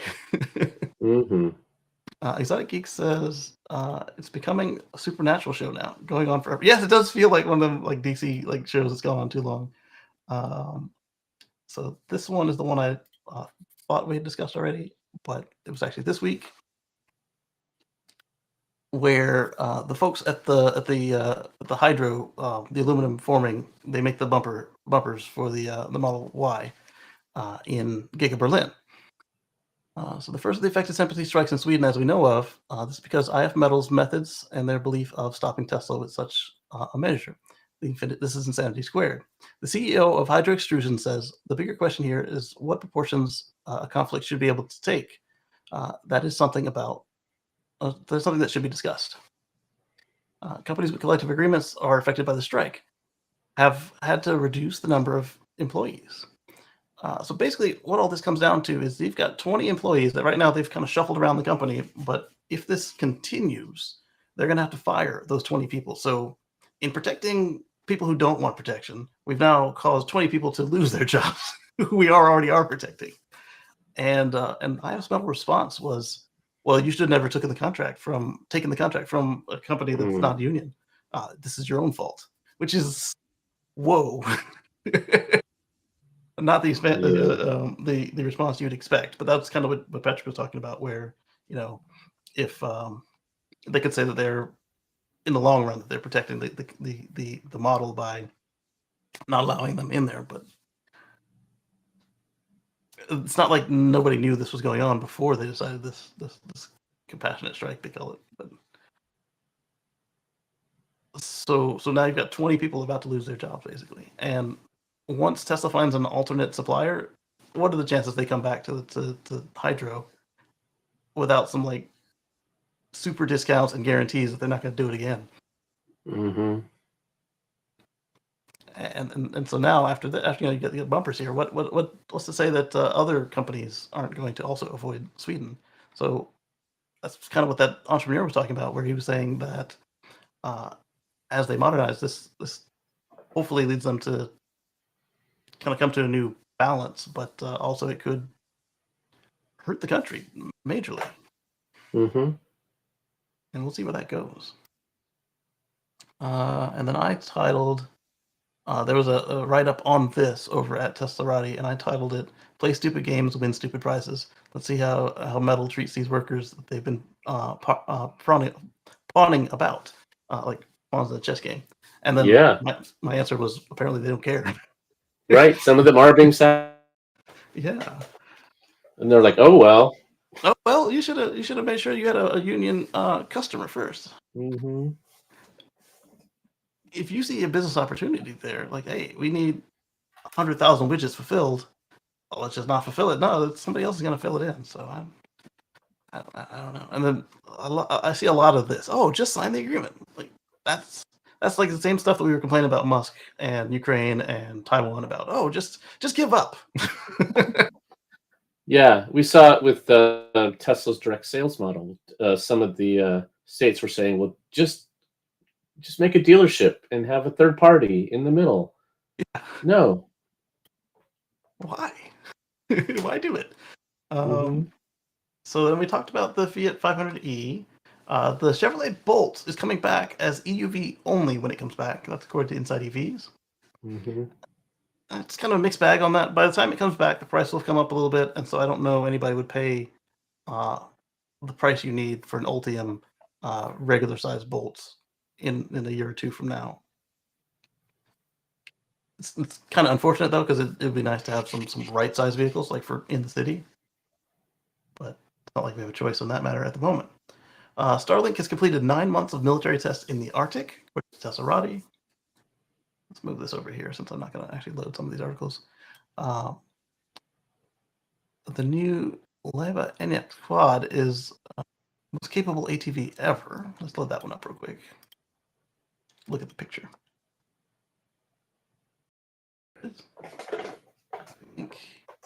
Paste in here. And hit the right button. Look at that. That looks like fun. Oh, yeah. I have a feeling we may not see the Cyber Quad for a while. Mm-hmm. So you can get yourself an electric quad instead of a gas one. Very cool. Yeah, 67 mile per hour top speed, pair of 16 kilowatt hub motors. It weighs half a ton. Whoa. 15.4 Don't- kilowatt hour battery Don't pack. have that roll over on you. Yeah, please don't. Let's see if I'm gonna put a $sign in the search and see if anything comes up. Apparently, I can't search on the small screen. I'm sorry.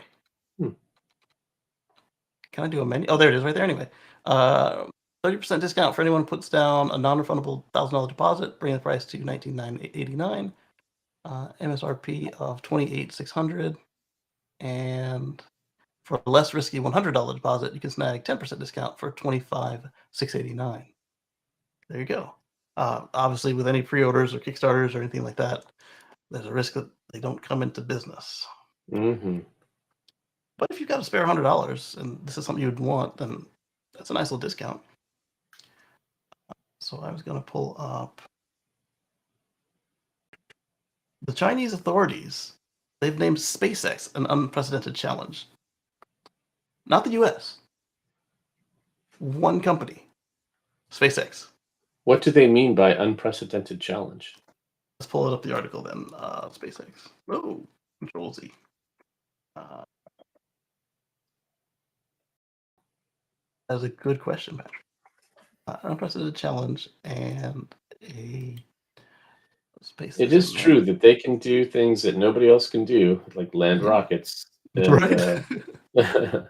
that makes it a whole lot more affordable for getting things into space. I mean, Blue Origin could get there soon, but they're not there yet, as far as I know. Not yet. And then I heard the story about why Elon doesn't patent his stuff is so that they can't just copy it over in China. Interesting. So an unprecedented challenge and a deep sense of crisis is needed if China is to narrow the technology gap and become a world-leading space power by 2045. Chinese aerospace workers are urged to overcome complacency and work harder to keep up with SpaceX. Not US, SpaceX. Mm-hmm. Yes. What is the challenge to SpaceX? Air on YouTube. Confused. Is there any challenge to SpaceX right now? The closest we've got is Blue Origin, and they haven't hit orbit yet. And in fact, Project Kuiper is launching. I think we talked about this last week. Project Kuiper is launching their first batch of satellites on Falcon 9. Right, with SpaceX. It's the right move for their shareholders. Yeah, with SpaceX. It's the right move for their shareholders because we talked about earlier when we first found out that they were going to try and launch it on a Blue Origin rocket that that was not fiduciary duty. See, got a couple of good ones here. They're all out of order on me because the way I picked it out. So let me do some more search. We talked about the bolt. Let's do accident.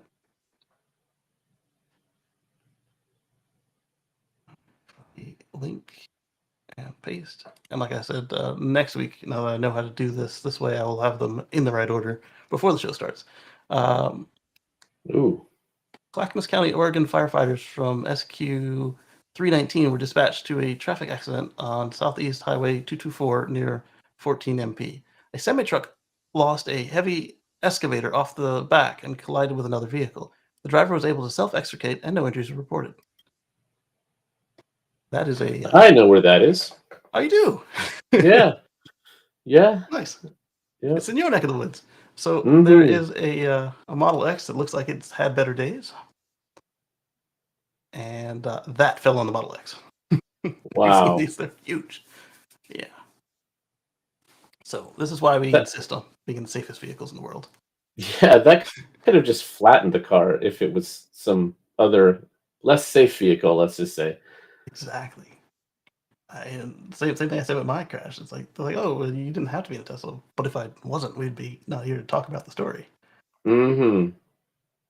Oh, this one will be fun. Usually these MSN articles don't go so well. Everything you know about electric car repair costs is wrong.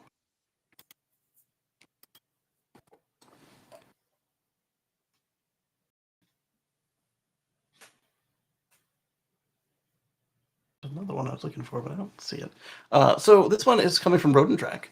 Everything you know about electric car repairs costs is wrong. They're talking about clickbait articles tend to smell. And when it comes to EVs, scaremongering, I detected something fishy about two tales being spread like gospel by media. First is that Teslas are being routinely totaled by insurers, even after relatively minor fender benders. Secondly, the collision repair costs for Teslas and other EVs are out of control. And I found out a little bit more on why the rear quarter on the Rivian costs so much to repair. The rear quarter goes from the rear quarter to the top of the windshield. So when you replace 3/4 of the car, then no wonder it costs so much to get that metal in and painted correctly. Mm-hmm. Even after relatively mild fender benders. Secondly, that collision costs are out of control. Turns out as it turns out, none of those things are remotely true, proven by an analysis of every smash, bash, and insurance claim in America. In fact, gasoline cars have three times as likely to be totaled after an incident than a Tesla or other EV, according to Highway Loss Data Institute. ICE models were written off at 18.4% of collisions versus 6.1% for EVs. Sure, a new $60,000 Tesla can sustain more dollar damage before being totaled than the $30,000 Toyota, assuming that you didn't start with a $35,000 Tesla. Yet, even 2019 and newer luxury ICE cars are written off after 7.1% of collisions more than EVs, regardless of age or price. So I like that they levelized it, because that's one thing they always say when we say, "Oh, there's less fires." Say, oh, yeah, but are you including all gas cars? And then when you like level it out, like it's still, if you look at all new cars, it's still EVs are less to catch fire than all new cars. How dare you disrupt my narrative with facts and Right. the truth? The assertion that EVs are being totaled left and right is the horror story that keeps insurers up at night, says Ryan Mandel, Director of Claims Performance for Mitchell, a top provider of data and software to insurers and the collision repair industry. Has it happened? Yes, but incidents are far and few between. Yeah, because like if it's going to take you like 9 months to get the car repaired and you got to pay a rental, you gotta factor that into your actual costs. But if it's not likely to happen, do you need to raise your customer's rate for it? No. As for Model S, Hildy's data puts the lie to another anecdotal hatchet. In 2019, owners of 2012 to 2019 Model S's logged 9,630 collision claims and saw 906 cars written off, or 9.4% of crashes. Conventional large ICE luxury sedans of identical model years were totaled after 14.2% of collisions. So much for the idea that the salvage yards are filling with junk Teslas, whose ubiquity has them responsible for 75% of EV collision reports. And I'm going to add on to, and also the batteries are toxifying the landfill and blah, blah, blah. Redwood doesn't exist as a charity. They're taking in these crash batteries and making a profit. Nobody's going to let your EV battery just sit in the junkyard. It's too valuable. Not for long, anyway. Yeah. It might be there a week, but it's not going to sit there. And that week is probably just somebody making sure it doesn't ignite on fire. Right. Yeah. But even the burnt up, that was the other thing that people were like, oh yeah, you're going to leave that at the bottom of the lake. They're not going to leave your battery at the bottom of the lake. It's too valuable. Even burnt up, that battery pack is worth something. Let's see. The Hildy study of 11 models offers both gasoline and fully electric versions, including Hyundai Kona, Volvo XC40, and EV versions now cost a negligible 2% more to repair. So if you have the same car as a gas car, 2% more for the electric in repairs. That's nothing, especially when you look at all the rest of the savings and probably all the extra safety features that are included on it. The gasoline version is significantly more likely to be written off after a wreck. Plug-in versions were also involved in 19% fewer collision claims, even after adjusting for mileage. And the same thing with plug-ins, they tend to include more safety features as well. And then if you read the comments, they are the usual that you find on an MSN EV article. So let's not do that. Yeah. Seeing this Mustang Mach-E reminds me, the Mustang Mach-E and 2 Tesla Model 3 trims are going to lose their full tax credit. They're going to drop to half next year. And that's coming from, Dan gave us the full IRS details on that. Let me get the link from him. So the Model 3 is going to go half, but not the Model Y? Not all Model 3s, just the dual motor long range and the standard range. Okay. I don't know why the standard range, unless something is up with where they get the batteries for it on that. But the standard range makes sense because it's got a iron phosphate battery. Exactly, which we know comes from China. Exactly. I'm going to open this link elsewhere first, just because it's going to go through Facebook. And I'd rather clean it up before I share it with you guys, because I know some of you guys don't do. There we go. And I like how Mac moved you guys out the screen when I came back to look for you. So in there is, let's move this tab to the other window. And then share it instead. There we go. So the link I just put in the chat there is the IRS documentation coming up for next year. And so you got revenue procedure, extended entity restrictions. So Section 30D provides a credit for new clean vehicles that are placed in service by a taxpayer in the taxable year. Maximum of 7,500. 3750 critical medical. Okay, so I think that what it is China component, and Hmm. even though the Ford and the other Tesla are not using iron phosphate batteries, they may have some Chinese ownership in the chain of where the batteries come from. So that's probably what's messing them up. Hmm. The performance Model 3 was unaffected. So I'm guessing that's because they come from Giga Nevada or something to that effect. Yeah, that makes sense. Yeah. So the link is in the chat if you want to read up on that, show that to your tax specialist. But I figured that was important when I saw that. Or buy your car this month. Yes, yes. Make sure it's done now instead of next year. If you're looking at a Mustang Mach-E or a non-performance Model 3. Where did that other one go? I had the there's the messages. The IRS and the Mustang Mach-E. And yes, so Ghana is pulling action against Starlink. So if we have any Ghanaian viewers, be careful with your Starlink. Hide it, or at least try to follow the rules. That's all I can say about that. I don't encourage you to break the law. I don't want to see you in prison for accessing the internet. Yeah. So what did you see, Patrick, this week? Oh, geez, I don't know. I haven't even looked. You had a nice big list, so I did. I think I skipped some on yeah. accident. I didn't catch your eye. There's it. Yeah, I was looking for the list. Like I said, the Mac was shuffling all my windows around, and I lost them. So I have Metal. Go ahead. The 48-volt architecture for the Cybertruck. I think that's the Cybertruck got a lot of media attention, but I think that's one that's going to change the entire industry. Yes. And I think that's a under appreciated aspect of it at this time. And then related is the Ethernet architecture. So they're doing CAN bus over Ethernet, and I think they're using gigabit Ethernet. So gigabit. Yeah, low latency, lots of bandwidth, and so CAN bus is 30 years old. The 12-volt architecture is 70 years old.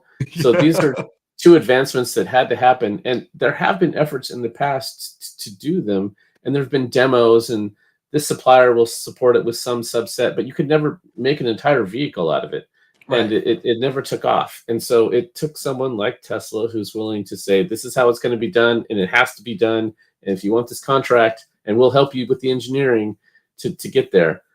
So again, driving the whole, yeah, exactly. Yeah. So I'm glad Tesla did that. And I think this is one where the rest of the industry will ride their coattails, and it'll be for all of our benefit. I agree. Yeah. And I'm just curious now at this point, it came up right before the show, is how do you deal with a Cybertruck that's got a dead low voltage battery? Do they have a step up for because on the Model 3, you can open the trunk with a 9-volt, and then you can put 12 volts on the battery. And assuming it's not a 16-volt battery. Actually, I think you can still jumpstart it with a 12-volt. It's just not as likely to work. And then obviously once that wakes up the computer opens the contactors, and DC turns on, and the big battery charges the little battery. Right. Yeah. You're going to have to get 4 12 volts, hook them up in series, and then you can jumpstart your. Yeah, because there is no 12-volt architecture inside the Cybertruck, to the point where they removed the cigarette lighter outlet. It's gone. That's too bad. There's so many things that depend on that. You could do a DC to DC step down and have that. But then again, you could also just buy one of those things that plugs into 120 and that supplies a bunch of 12 volts. So if you really need it, there's ways to do it. Yeah, because you've got 3 120 outlets inside the cab, 2 in the back, and a 240. And then you've got 4 65-watt USB-Cs with power delivery, and then you've also got a regular USB-A in the glove box tray. Mm-hmm. So I think they're just trying to push us too. Right. Yeah, you can make it happen. Yeah, and this was the same way I felt when USB-C came out. It's like, oh, finally, this one's the one that's right. Yes. Everybody needs to move to this and stop doing these USB A minis or whatever USB B minis, and yeah, Yeah. move to C. It's the right answer. It's it's fast. It charges. You can plug it in either way. Unlike the dance you have to do with USB A, was it this way? No, is it that way? How come it's always the third time that works? I don't know. Right. But it There's 2 options, but it takes 3 tries to get it to go. exactly. Yeah. Mona was gracing us with her song, if you can hear it. Oh, nice. Yeah. Yeah. She's got her xylophone, or She got a little xylophone going. yes, cool. Indeed. She can do the I dig outro it. music. Yeah, she got her outro music. Speaking of which, so they can find you at cardsandchords.net. Shown on That's screen. right. Yeah, and over there. Yeah. Usually we're in a grid. It's over there. Yes, you're right. You want to say hi, everybody? You want up? She's being shy. So we can also catch us here on Wednesdays at 7 p.m. Eastern time over at the Tesla Life Show, and there we kind of focus it on Tesla, unless there's something outside of Tesla that affects everybody. And of course, my little tangential quips on the side. Oh, what happened to your finger? It hurt? Uh-oh. Hey, there she is. Hi, Moto. It's Patrick. Was that hi? Hi. she gave you one of these. Cool. Awesome. And so I want to thank everybody here for your time, and I want to thank all of our channel members for your monetary contributions to help with all the software and services that we use to keep this up and running. And we'll catch you on the flip side.